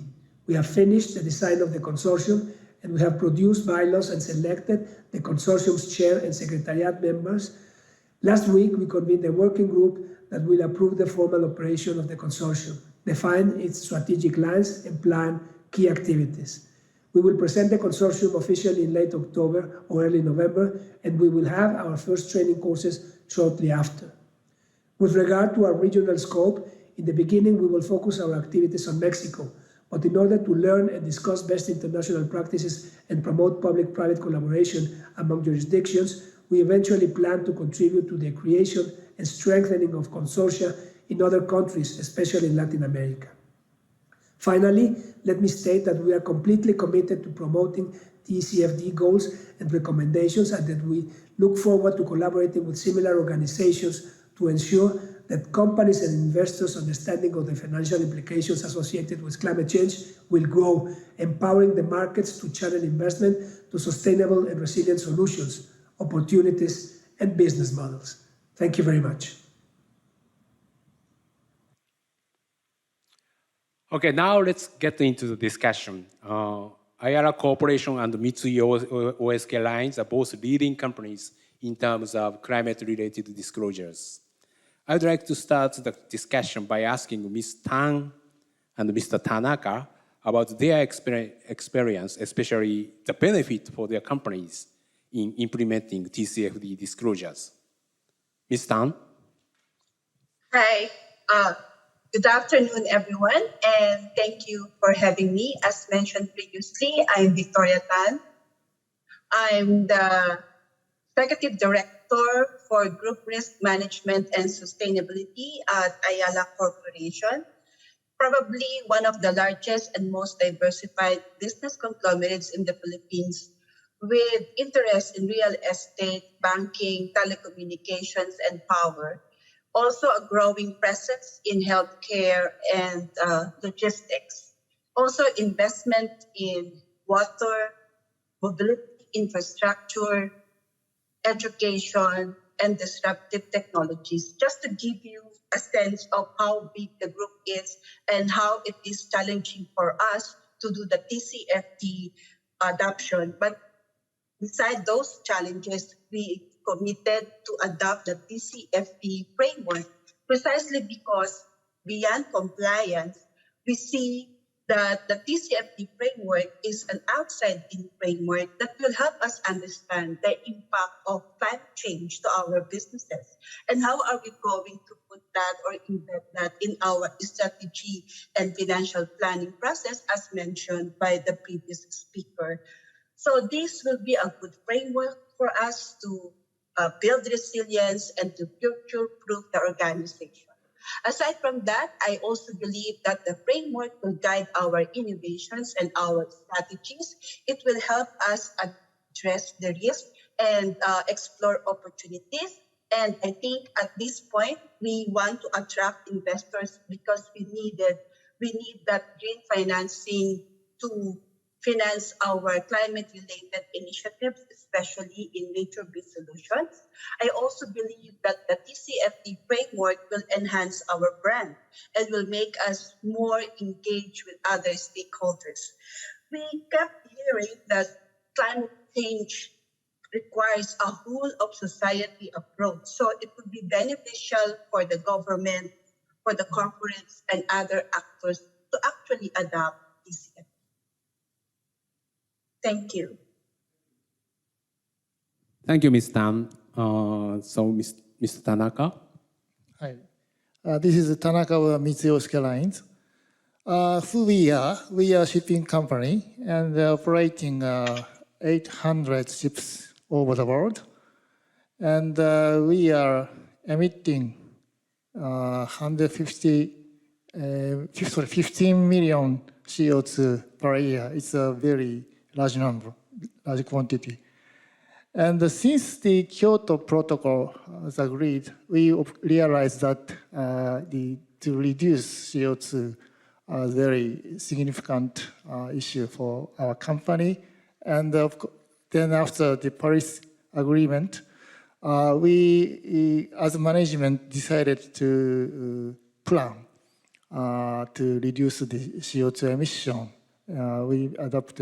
We announced a kind of a vision, but that was not enough. And at the same time, we realized that we need to analyze the world economy and the industry's movement. They are also struggling with to reduce CO2 emission. We need to analyze the scenario, so-called opportunities and risks. And we can do it by ourselves. But we observed that TCFD is a very, very good framework for not only by ourselves, organic analysts, but if we use this framework and to appeal to the public. And that is a very good idea we adopted. And this year, we upgraded our environmental vision, and we announced that we have showed a roadmap until 2050, where we are emitting zero emission. And in order for us to achieve this project, we need to find good financial services, and not only for demonstrate value of MOL to the ESG rating. We are as a listed company. We need to show ourselves at a good position, not only for that, but also really we need to draw good finance. So for that, the TCFD is very, very good framework, which is of course supported by government, and the program is very well recognized, and that is the reason why we adopted TCFD so seriously. And as a result, now we are, later I will explain that we got a transitional loan, for example. So that is a good reason for us. Thank you very much. Thank you very much. Of course, TCFD disclosures for investors, but it is very interesting to see that the disclosures will give the company itself the benefit, such as better risk management, and building business resilience, and of course, the financing its decarbonization project. Also, we have leading examples such as MOL or IARA. The data suggests that the disclosures in Asia are not sufficiently advanced. I now would like to ask Ms. Chan and Mr. Oshima about the views of financial institutions. How do you see the climate-related disclosures in Asia? Especially what kinds of challenges are there? Ms. Chan? Thank you very much for the opportunity to share with you our views and the recommendations that we have learned the hard way at DBS. With TCFD, we are the first Singaporean financial institution to adopt such recommendations for our reporting. We have been doing that for 3 years.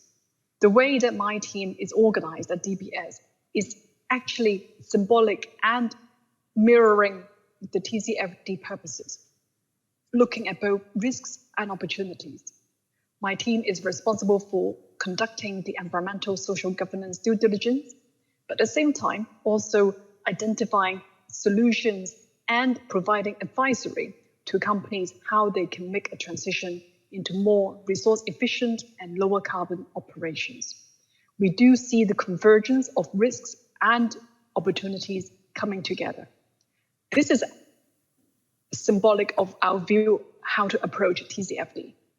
It is not only for compliance purposes, it is not only for reputational purposes, it's not only for branding and PR, it is something that will inform our strategy, our customers' strategies. They will be able to pinpoint areas where they can mitigate and adapt to climate change impacts.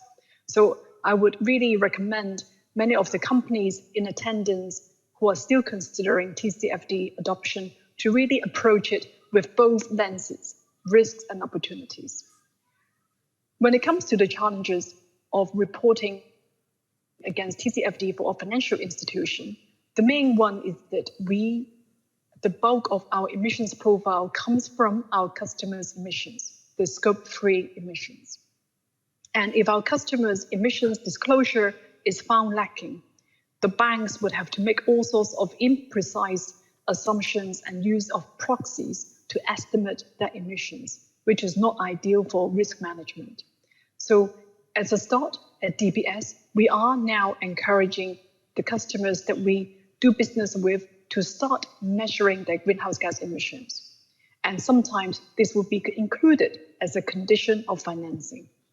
We have also structured many sustainability-linked transition-type financing, whereby we incentivize customers who start measuring the emissions, setting reduction targets by reducing the interest margin on the loans. So I hope that with financial institutions playing our part, providing the incentives, more and more companies in Asia will be able to adopt better disclosure.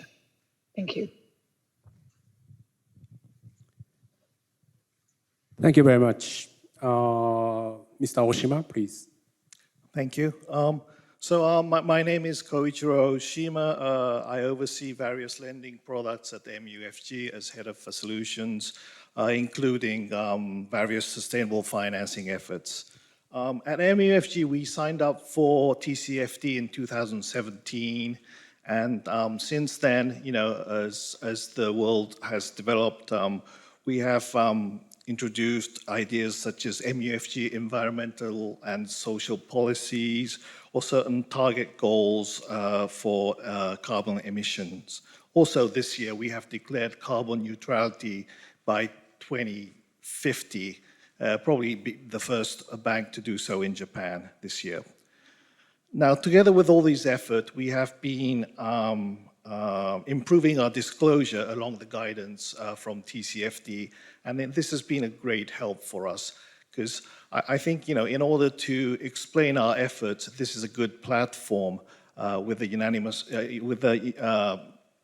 constant reporting style that it makes everybody easy to understand your efforts. As for the situation of reporting in Asia, I'd like to say that, in Japan, a lot of companies have signed up for TCFD thanks to the effort made by Japan Consortium. But in Asia, I think the situation differs from country to country, company to company.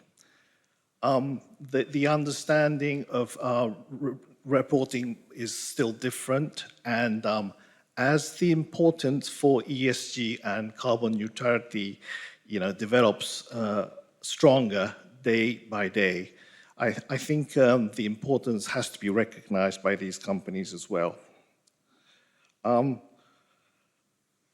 For financial institutions like ourselves, it is important to, the first step looking at TCFD disclosure is the first step in analyzing whether a certain company has its strategies,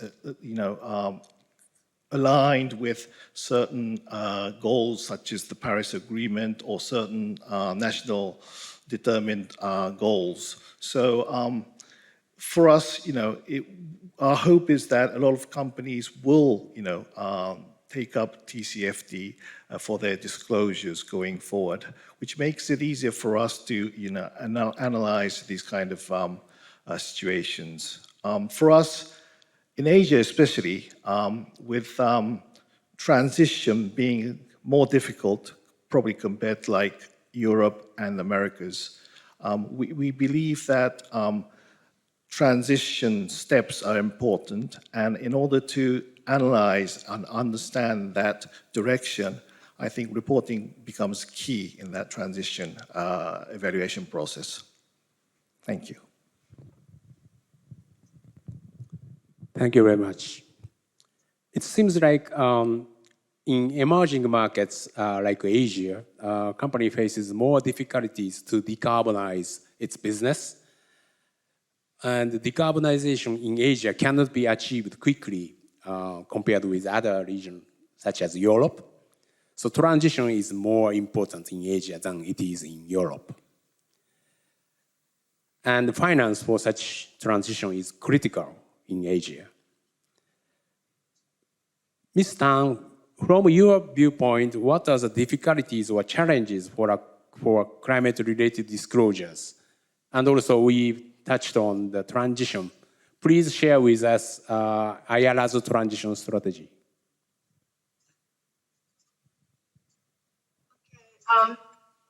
Before our local SEC issued the regulation for publicly listed companies to start disclosing their non-financial performance in 2019, the private sector had a series of dialogues and consultations with them and other intermediaries. During that dialogue, these are the challenges that almost all reporting companies mentioned, and I think they're still true to this day. The first one is it will require time and resources. So the SEC has actually given most publicly listed companies at least 4 years to make sure that they will be able to adopt TCFD fully well. And that will be from 2019 to 2022. During this time, we can just say to comply or we can explain. After that, everything will be mandatory. The things that they have mentioned is, I think also mentioned by our speaker from Mexico, is the lacking of capability and skill. First of all, in identifying gases in accordance with the Kyoto Protocol. We are more familiar with carbon, but there are still other gases that contribute to the GHG emissions that we have right now. 20% of that is coming from methane, 60% from carbon.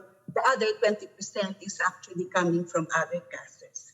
We need someone or we need a capability to analyze this data, to report and monitor this thing.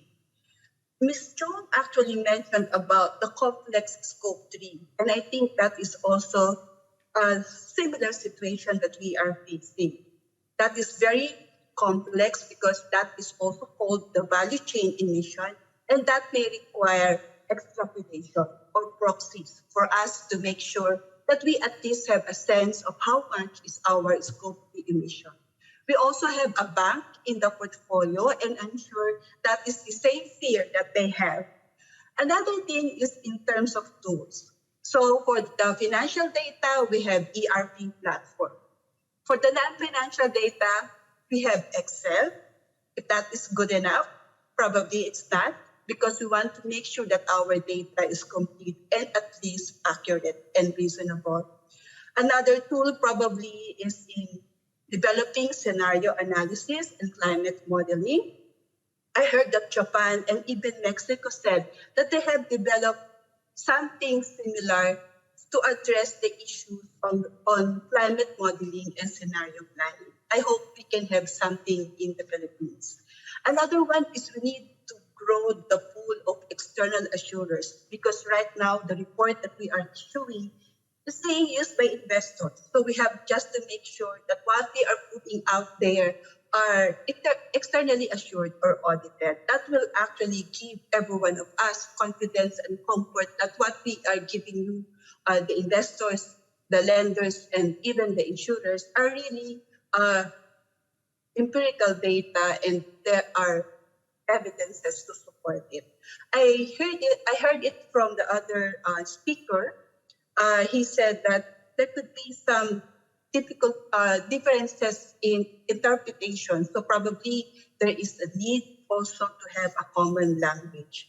Internally, I think what we need to get from our management is that buy-in, because TCFD is really a massive task. And I think we need to create allies or form network to make sure that we will be reporting on the 11 recommended disclosures.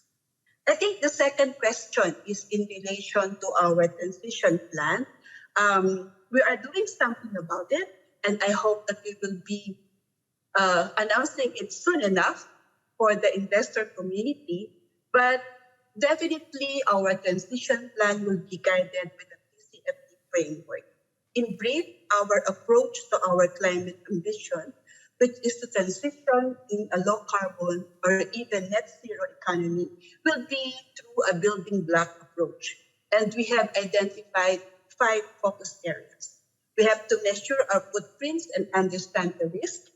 We have to do target setting and create roadmaps for each business unit. But we can have a unified target of committing to net zero. Reduction strategy, that is something that we are looking at within the group, such as offsite RE, onsite RE, energy efficiency measures, and others. But the most important part is on the investment strategy. And there, in this particular strategy, we need the green financing mechanism to help us finance carbon-related initiatives, such as battery storage or nature-based solutions, among others. And along the way, we need to have continuous communication and engagement with our stakeholders. I think that's all from my side. Thank you. Thank you very much, Ms. Tan. And we really appreciate Ms. Tan explaining IRA's strategy of transition. And I think the details of that strategy will be announced later. But anyway, I think the transition is necessary for most of Asian companies, and I'm sure that many of them need finance for such transition activities. Mr. Tanaka, your company recently procured transition loan. Please share with us your experience in procuring such loan. Okay, at first, can I see the slide? Okay, this one. So let me explain briefly about the project. We are Mitsubishi Airlines, and we do 4 pillars of a business segment. One is a dry bulk transportation, energy transportation, and product. It's like a container ships and others. And associated business. And this project is to build 2 new ferry ships, which are engaged in domestic business. And the borrower, myself, and the evaluation, we asked the JCR, Japan Credit Rating Agency, as a third-party approval. And the arrangers is a Japanese bank, Development Bank of Japan, and Sumitomo Mitsui Trust Bank. And the ships manufacturers, Japanese shipyard. This and transit strategy as appreciated by this transition loan, the under part, 4 strategies we have. Adaptation of a clean alternative fuels for shipping company to change fuels is a real solution. And also the technology, enhancement of energy saving technology, we are trying to upgrade using such as wind sail for saving the energy, including CO2. And the building business models to enable net zero GHG emissions. This is that we are trying to be involved in the rule making. And also we are proactively attending to the kind of coalition, international coalitions, and to exchange views of for reducing the GHG. And the last one is expanding the low carbon and decarbonization projects through as a real business. MR Group's concentrated strengths, such as we are doing logistics business, and which is providing the good supply chains to everybody. So this is a brief introduction of the project. And okay, then let me explain about the transition loan outline. As I explained before, first part of my speech, we established the environmental vision where we committed to reduce greenhouse gas down to net zero until 2050. And we have decided to build the first energy fuel domestic ferry in Japan. LNG is not net zero fuel emission. However, at this moment, at this stage, only this to reduce CO2 directly and immediately is to use energy as fuel. And this is first case in Japan to build a ferry, because we don't have any supply chain of energy in Japan. Maybe some people are surprising, because Japan is importing a lot of energy for utility plant. However, as fuel for transportation, there is no good supply chain. So this is very challenging. But as I explained, we have strong strategy for reducing GHG, and we should challenge this one. And also, as everybody knows, in order to get transition loan, there are some codes for a couple of regulation rules, which are such as a strategic matter and also science-based target we need to show, and also as a materiality we need to show our real business plan. And that's all these issues are approved and recognized, and to our goodness, finally we have successfully get the finance. And also condition of these loans are rather good. Securing the competitive financial condition for building this energy ferry, rather than applying standard loan. So this is one of the maybe model case for other stakeholders. Okay, that's all. Thank you very much. Thank you very much. It is very interesting to hear that the financial conditions MOL has obtained is more competitive than those in standard loans. It's very interesting. Now, I understand Ms. Tan must leave in 7 or 5 minutes or so, because the subject is transition. So I would like to ask the transition financial policies to Ms. Chang and Mr. Oshima. But before that, Ms. Tan is leaving. I'd like to ask Ms. Tan this question.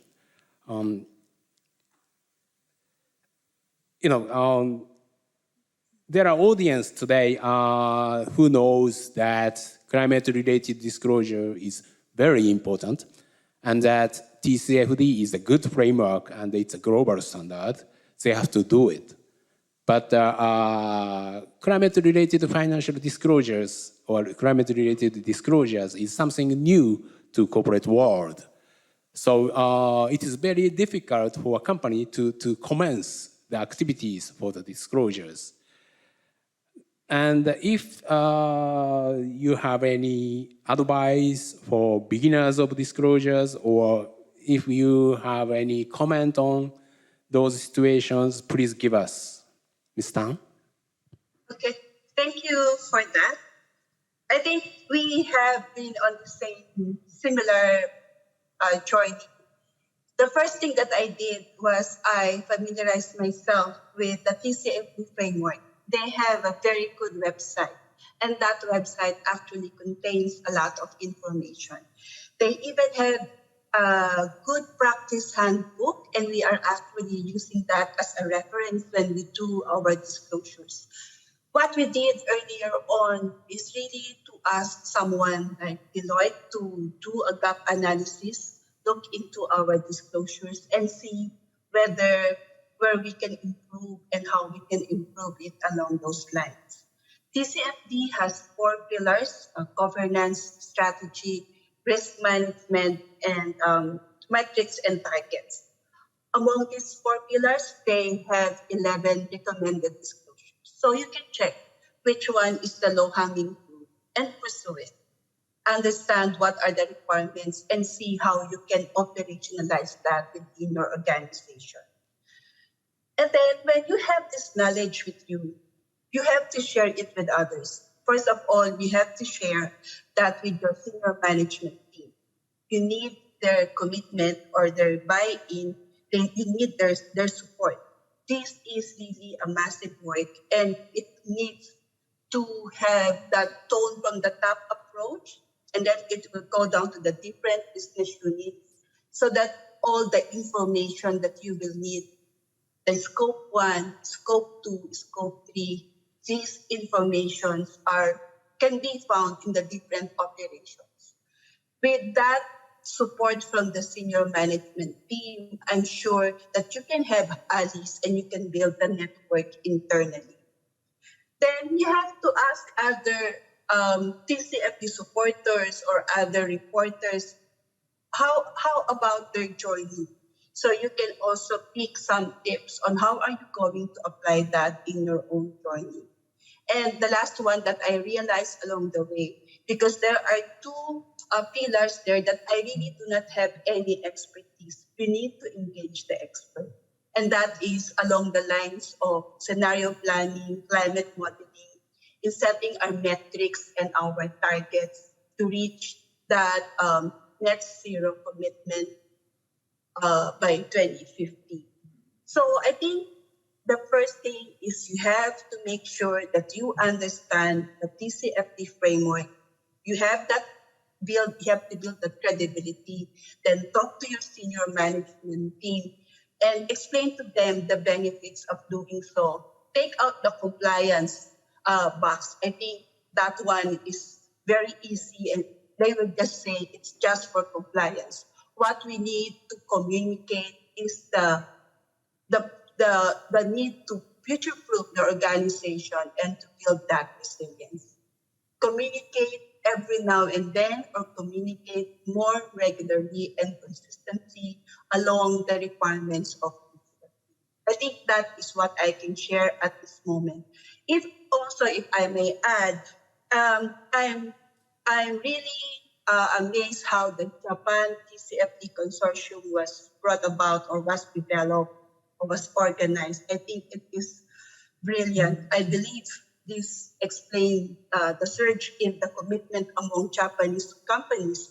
You see in the chart earlier, you have that the first line was about 400 plus TCFD supporters. These are all from Japan. And that is amazing, whereas in the Philippines, we only have 13 supporters of TCFD, and half of that is actually from our group, from the Ayala group. So 50% of the supporters from the Philippines is from the Ayala group. I guess what is amazing is that the consortium brings together institutional investors, financial institutions, and business corporations to promote constructive dialogue around climate-related financial disclosures. And I think this channeled the funds to finance strategic action and industrial innovations for a low and zero carbon economy.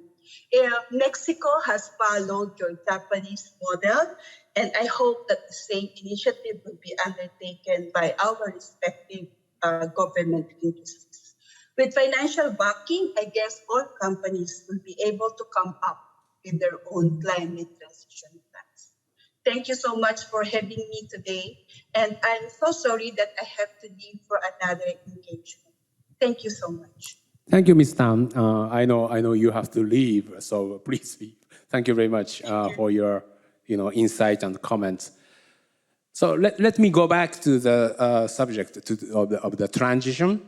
Given the transition finance in Asia is very important, I'd like to ask Ms. Chang and Mr. Oshima about your financing policy and engagement activities for transition finance.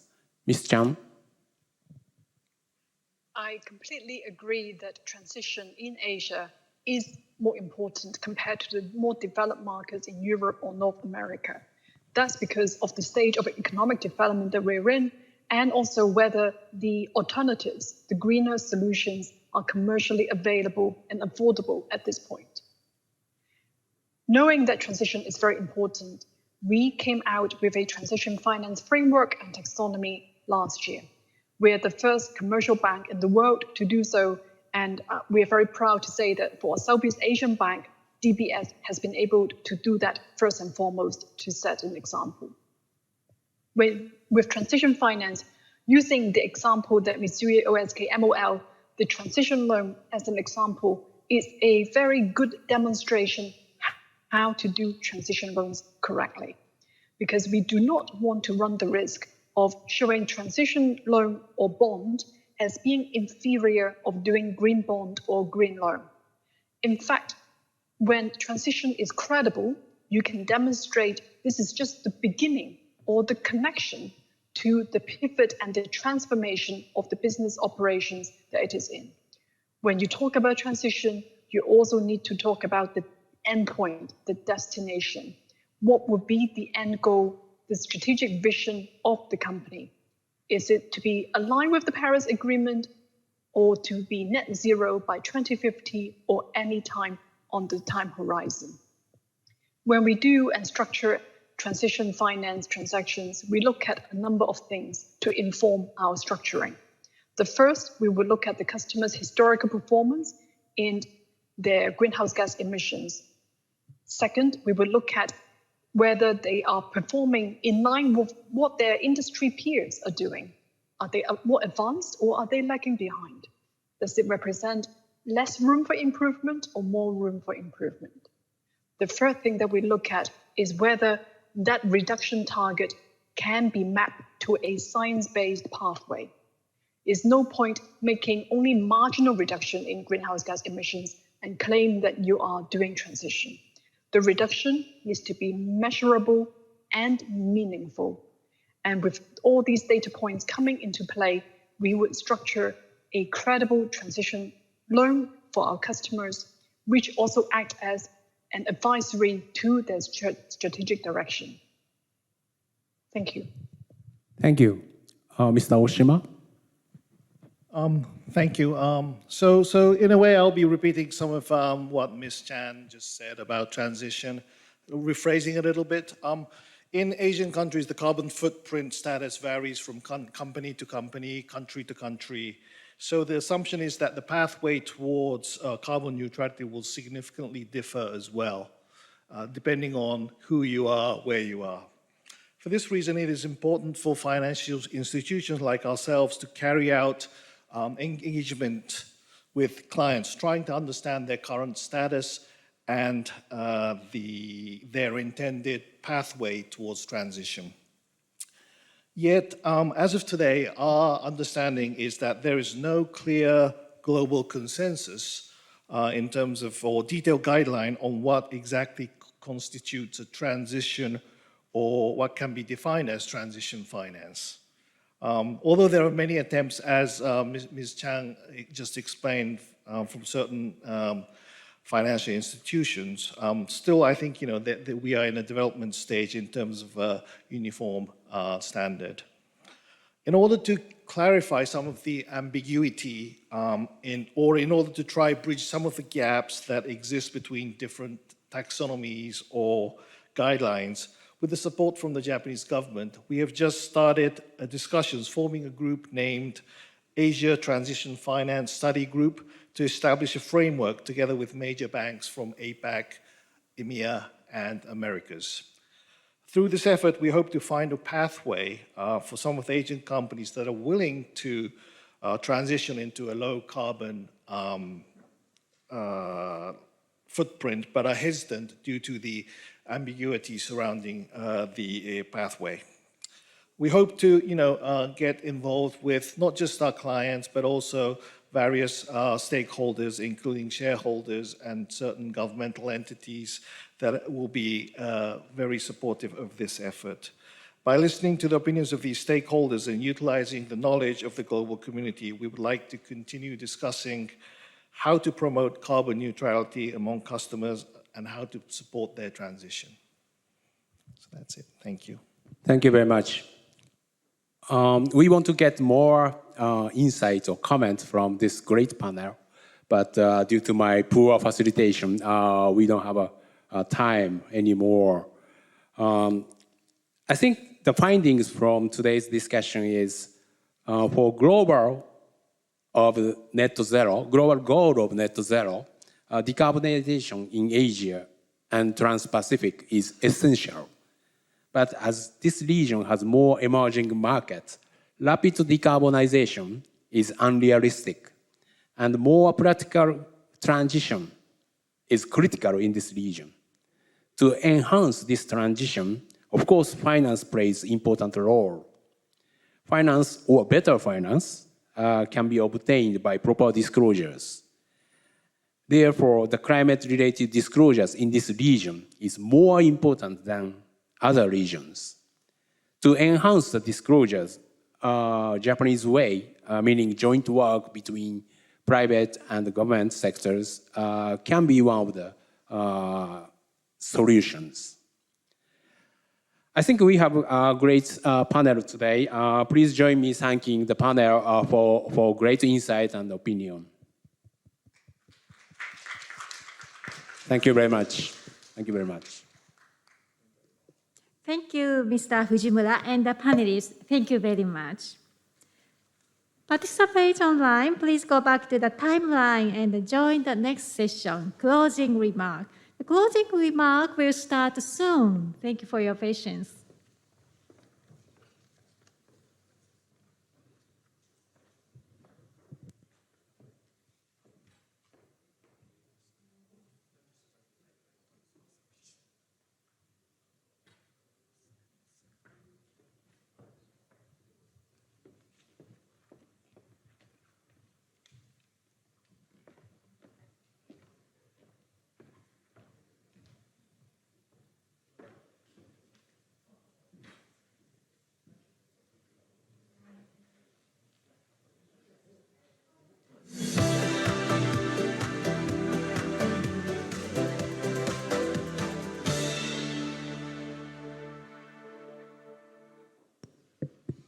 Lastly, Mr. Mizuno Hiromichi, Special Envoy of UN Secretary General on Innovative Finance and Sustainable Investment, will give the closing remark.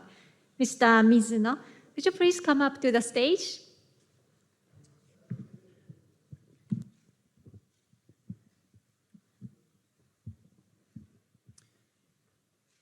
Good evening, ladies and gentlemen. My name is Hiro Mizuno. I'm a Special Envoy of United Nations Secretary General on Innovative Finance and Sustainable Investment. On behalf of UN Secretary General, I'd like to thank you for all your effort thrown into this successful event. Ministry of Economy, Trade and Industry, METI, and the World Business Council for Sustainable Development, and the Japanese TCFD Consortium. This is the third successful event to focus the discussion on the TCFD disclosure.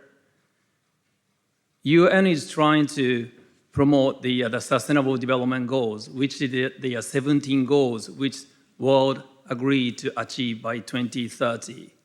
And the climate change is one of the most important goals and important agenda for us to achieve, to make sure we achieve the Sustainable Development Goals by 2030. This year, 2021, is a very important year, given the momentum created by world leaders, including Prime Minister Suga of Government of Japan, who committed carbon neutral by 2050. Now, all the G7 leaders committed to carbon neutrality by 2050, and the G7, G20 financial ministers agreed to promote the TCFD as a climate disclosure framework. And we are approaching COP26, which all of us understand is going to be one of the most important COP gathering in the history of a COP discussion. So this is very important timing, and we have a strong appreciation for Japanese government and all the people who brought this event together. And having seen all the panelists and the speakers who continuously contributed this event, it shows the world appreciation for the importance of this TCFD Summit. So I hope this will continue into 2022 to remain as a forum to discuss the importance and most recent developments of the TCFD disclosure. So today, listening to keynote speakers as well as the 4 panel discussions, there are several important points were made and shared. The first panel discussion, we heard from asset owners and asset managers the role of asset managers in the promotion of TCFD disclosure. It has been agreed asset owner should play the key role, but at the same time, asset managers and also the banks and other financial institutions should enable asset owner to promote this agenda. They also discussed the importance of the collective engagement and the continuous and responsible ownership rather than just divesting the portfolio company out of their portfolio to make the portfolio look more carbon-free or less carbon-heavy portfolio. And they also confirmed that the TCFD will provide the core of any efforts to integrate or standardize the climate-related financial disclosure. So it is very encouraging that all the panelists to confirm that they would recommend all the stakeholders, including financial institutions and corporates, to implement the TCFD disclosure. On the second panel, the effort to improve the quality of TCFD disclosure. They even pushed the envelope further, talking about importance of the Scope 3 disclosure. We must promote the lifetime assessment of carbon footprints of all the businesses and the investment portfolio. And to achieve that, Scope 3 disclosure will turn the key. And at the moment, even among the signatories of TCFD recommendation, very few companies already made a Scope 3 disclosure. I totally understand that the practical challenges to do a Scope 3 disclosures, but I think there's a consensus on the panel too that the Scope 3 disclosure will be very, very important. And how to calculate the Scope 3 number is going to be determined by the discussion among the investors as well as the policy leaders. Related to that, I think there's increasing expectation among corporates as well as the financial institutions for international effort to standardize matrix. So ISSB's the move and recent commitment of IFRS to bring all the different climate disclosure together are being appreciated. We just need to make sure that that's not going to produce new standard to make it more complicated or create the sort of tick box exercise so that everybody wouldn't lose the real principle of the Scope 3 disclosure. So on a panel 3, we discussed about the TCFD and the transition strategy. And I also discussed on the panel 4 the importance of transition finance.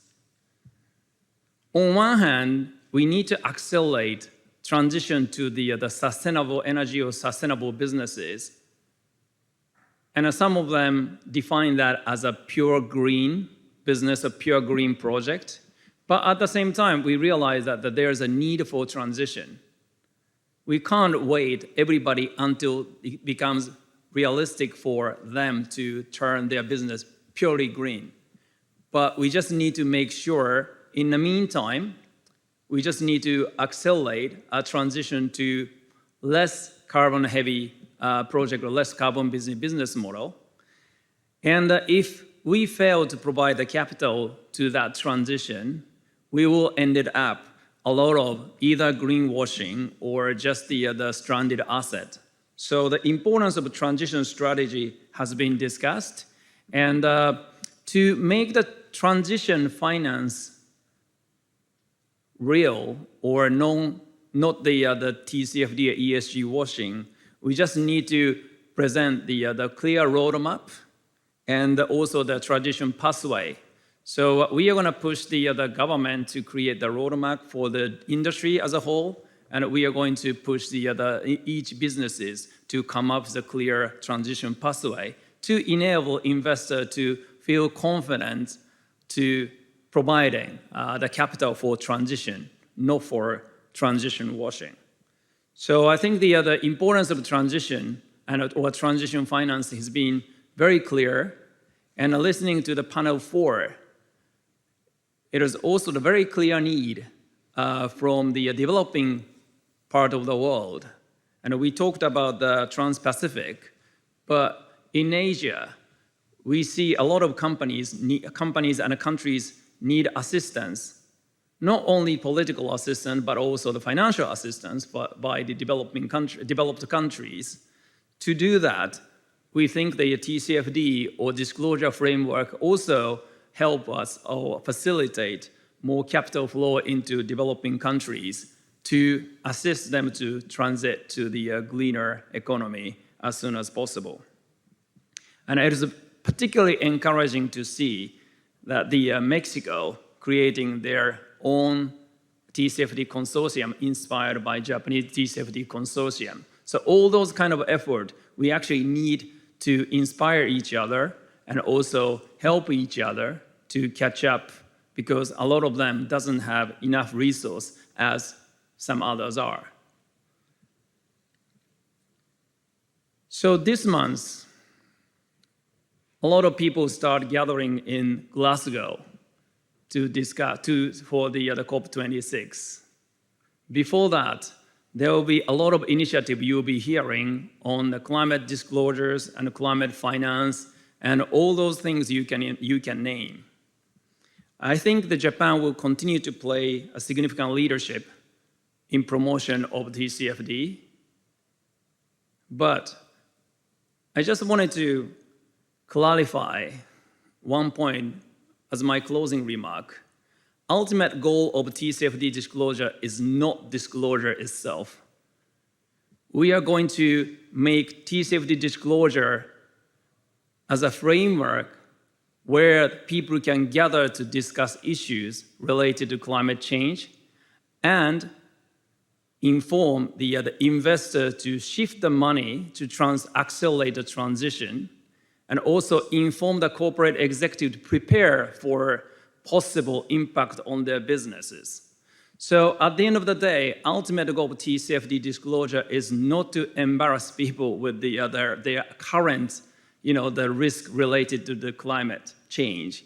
It's more about how to facilitate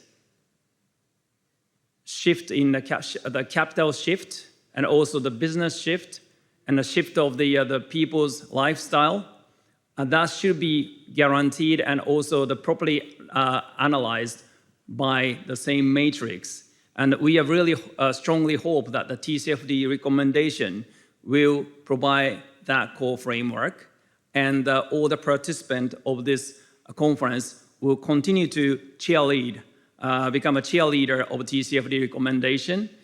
And the more companies and the more institutions agree to promote or agree to produce their TCFD disclosure in their financial reporting, we will set the ground for the government to make it mandatory. So this is one of the very few cases in the history of financial industry. Private sector is actually calling for the regulatory intervention to make it mandatory so that they will be able to get onto their job immediately rather than thinking about what kind of the rule they have to play with.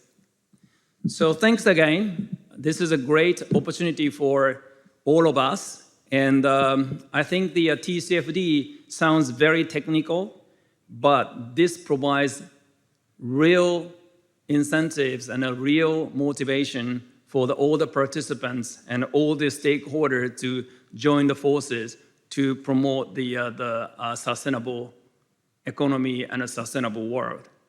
Thanks again. Thanks, METI, and thanks TCFD Consortium, and thanks World Business Council for Sustainable Development, and all the participants for your passionate participants, and also all the panelists and the speakers for your insight. It was a great opportunity for all of us. Thank you very much. Thank you, Mr. Mizuno. Thank you very much. This concludes the TCFD Summit 2021. We will be sending questionnaire to participants today via email. We appreciate your cooperation in filling out the questionnaire. Your opinions will be valuable in planning for and improving the TCFD Summit. Thank you for your participating in the TCFD Summit 2021 today. I hope to see you next year in TCFD Summit 2022. Thank you.